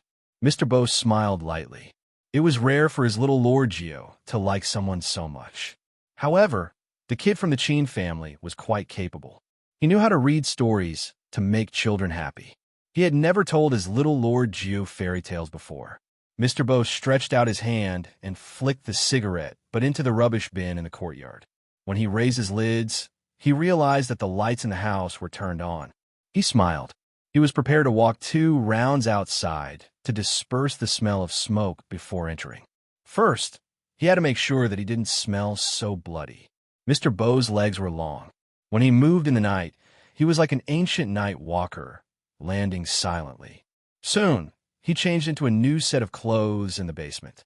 When he reappeared in the living room, he was wearing a pure white t-shirt with casual cotton-padded pants and a pair of glasses. The way he dressed made him look like a college student. Her temperament was outstanding and clear. In addition, this person was too coquettish. That's right, she was acting coquettishly, because at the moment he appeared, Yi Shiwen's eyes widened. He put on a sleepy expression, reached out his hand, and hugged the back of the woman who was wearing a business suit and was making medicine in front of the kitchen counter from behind. He put his chin on her shoulder naturally, sniffed the nice fragrance, and dragged out his voice lazily. "Why did you come back so late today? Both Lord Gio and I have no food to eat." Being hugged by him, the figure's face was still a little red. They had been married for so long, but for some reason, he was still the same as when he first met this person. It was probably because the other party was 3 years younger than him. Therefore, whenever they were intimate, she would always feel numb all over and take advantage of the other party.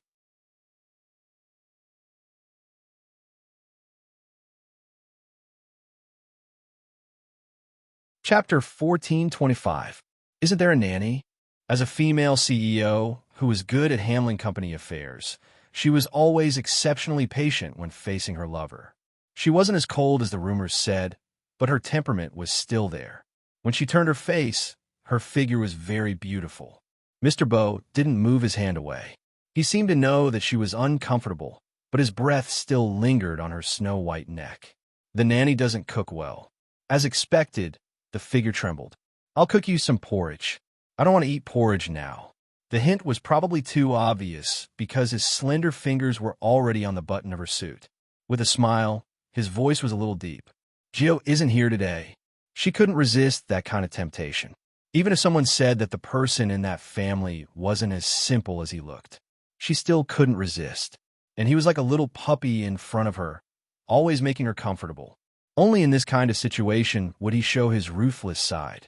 When she realized that she was being carried and placed on the kitchen counter, The temperature in the room was already very high. Everything seemed to be indescribable.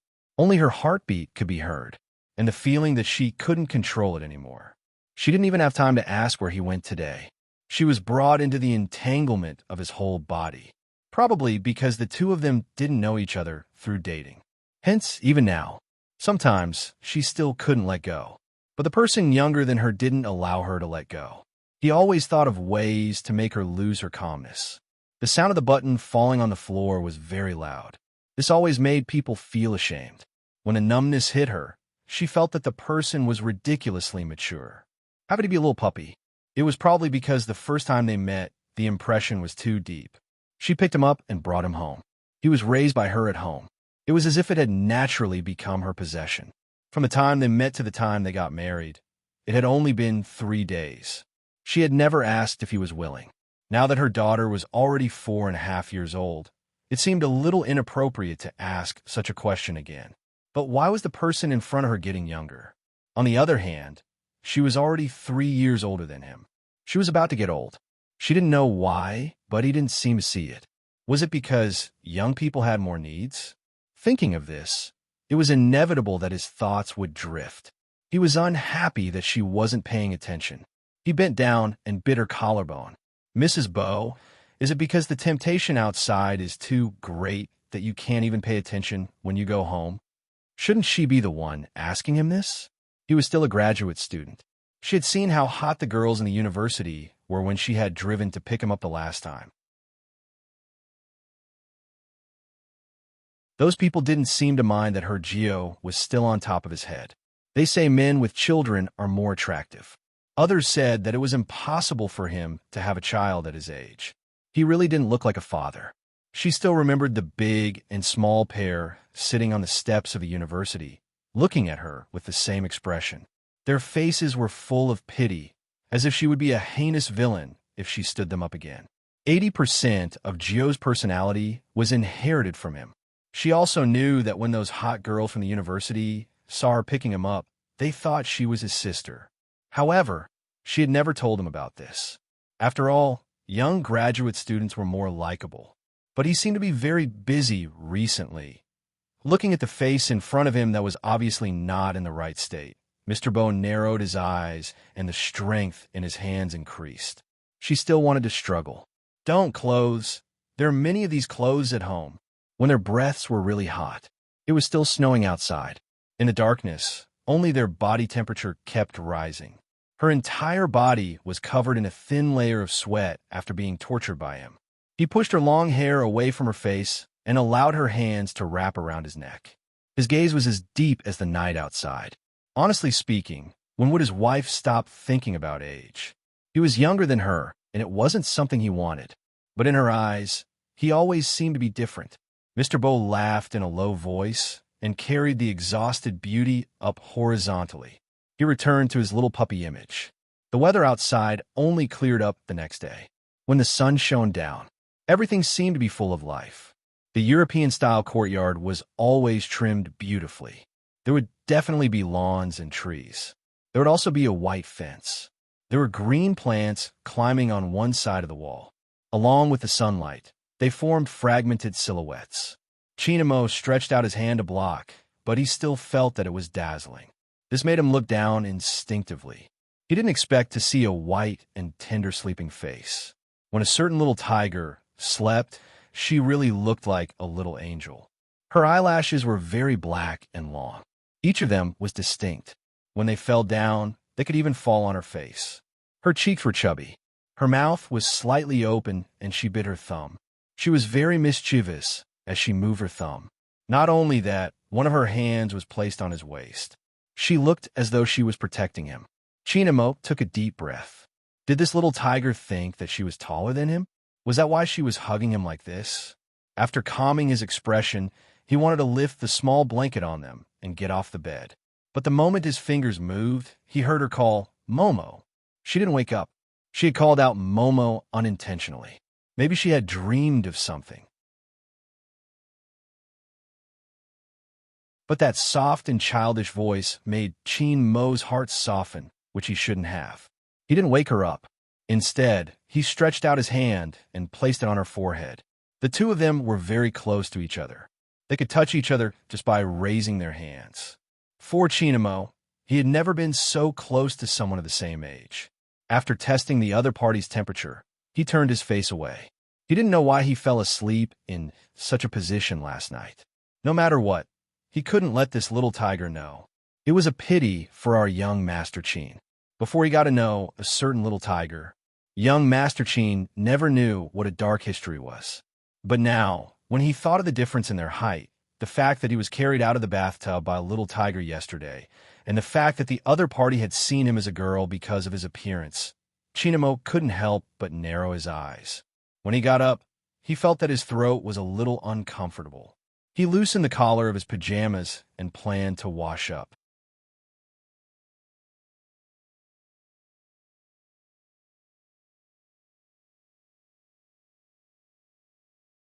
Chapter 1426. Together? Chinmo's frown deepened when he heard this. He turned his head and saw the little tiger climbing up from the bed. She bent her legs and held onto her little keyboard with one hand. She was rubbing her eyes with the other. She looked like she was about to jump down. Chinamo didn't want to take a deep breath anymore. Instead, he reminded her calmly, "Little Bojio, you're a girl and I'm a boy. Tell me, how are you going to pee with me? Mh?" That tone was definitely not too happy. Bojio sobered up instantly. She paused her claws and smiled. "I forgot again. Momo, don't be angry. I know how to whistle. I can stand outside the door and whistle for you." Chinamo turned his head and smiled coldly. Then, he stuffed her into the blanket and said, "Stay here." What a joke. Someone was whistling outside. Who could come out easily? He had also said that the only reason he could tolerate this little tiger was because she would listen to whatever he said.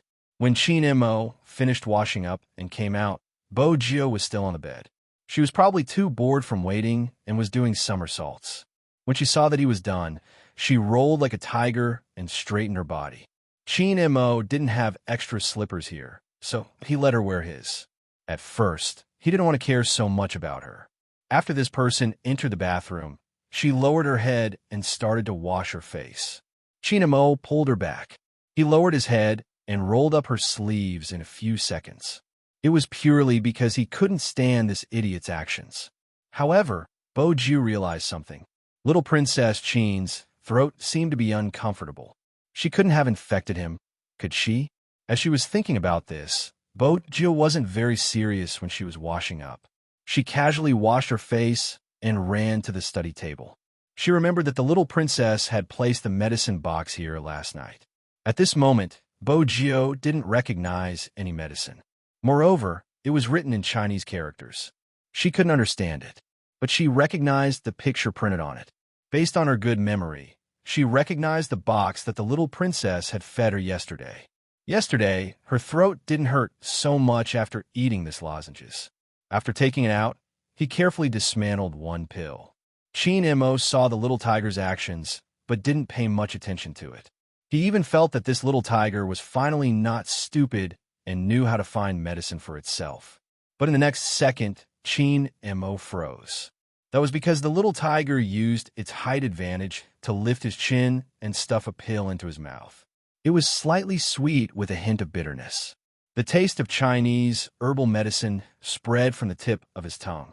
Chinmo's eyes widened. Not because of anything else, but after that person fed him the pills. She even rubbed his head and said, "Good boy, it's not bitter." As a boy, was he afraid of hardship? Besides, little Bojio, what kind of position are you in? Young Master Chin smiled coldly again. Anyway, it was already dawn. It didn't matter if he threw her out.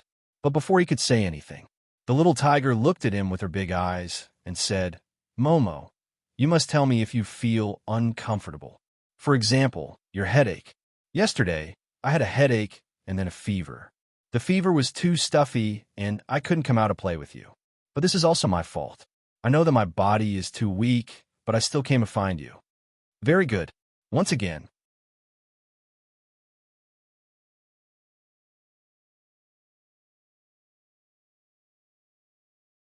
Chapter 1427. Chinamo looked at her. This was the first time he wanted to refute someone so seriously. Little Bo Gio. MMH? Bo Gio scratched her ears.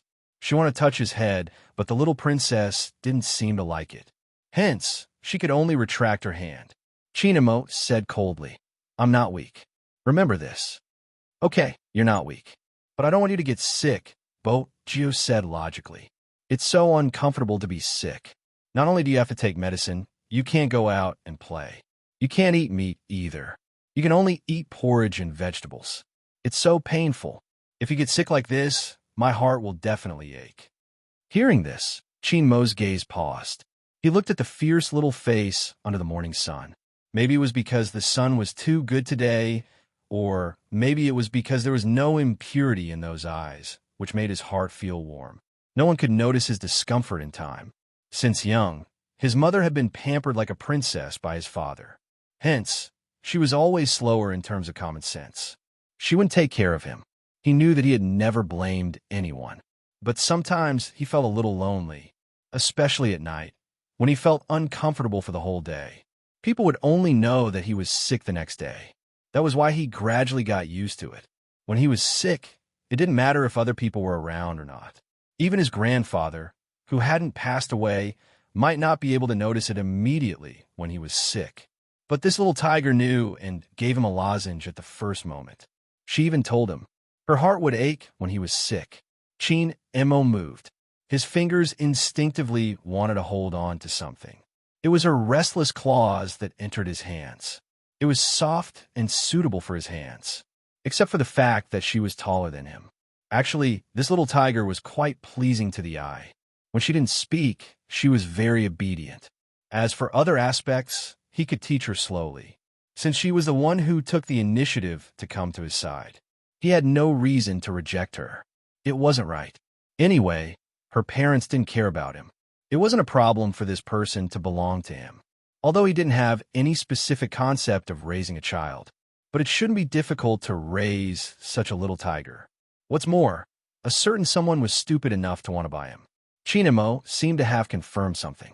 He glanced over and helped Bo Gio roll her sleeves. His voice was calm. Do you think everyone is like you, only liking to eat meat? I'm not the only one who likes to eat meat. Take another 10 steps, and you will see the red-haired little William. He likes to eat meat too, but he's afraid of me. Every time he makes a turkey at home, he would offer some to me. His face would always be red. Bo Gio explained. The roasted turkey is delicious. Chinamo raised his eyebrows and singled out the name without changing his expression. Little William? Yes, it's nearby. We even made an appointment to eat hamburgers together. Now I can only wait for my cold to recover. Bo Gio was busy explaining things to little Princess Chin. She didn't realize that Chinmo's gaze was different from before. Previously, he had given himself a set environment. She thought she had no one to turn to but him. Now, it seemed that this was not the case at all. Also, the name William would only be given to a boy. You're tuning in to the Romance Rendezvous YouTube channel. We're so grateful for your support, and don't forget to subscribe to join us on this incredible journey through captivating stories. Your generosity through donations truly makes a world of difference, as it's the primary source of revenue that allows me to expand and enhance this channel for you. Thank you from the bottom of my heart for being a part of this adventure.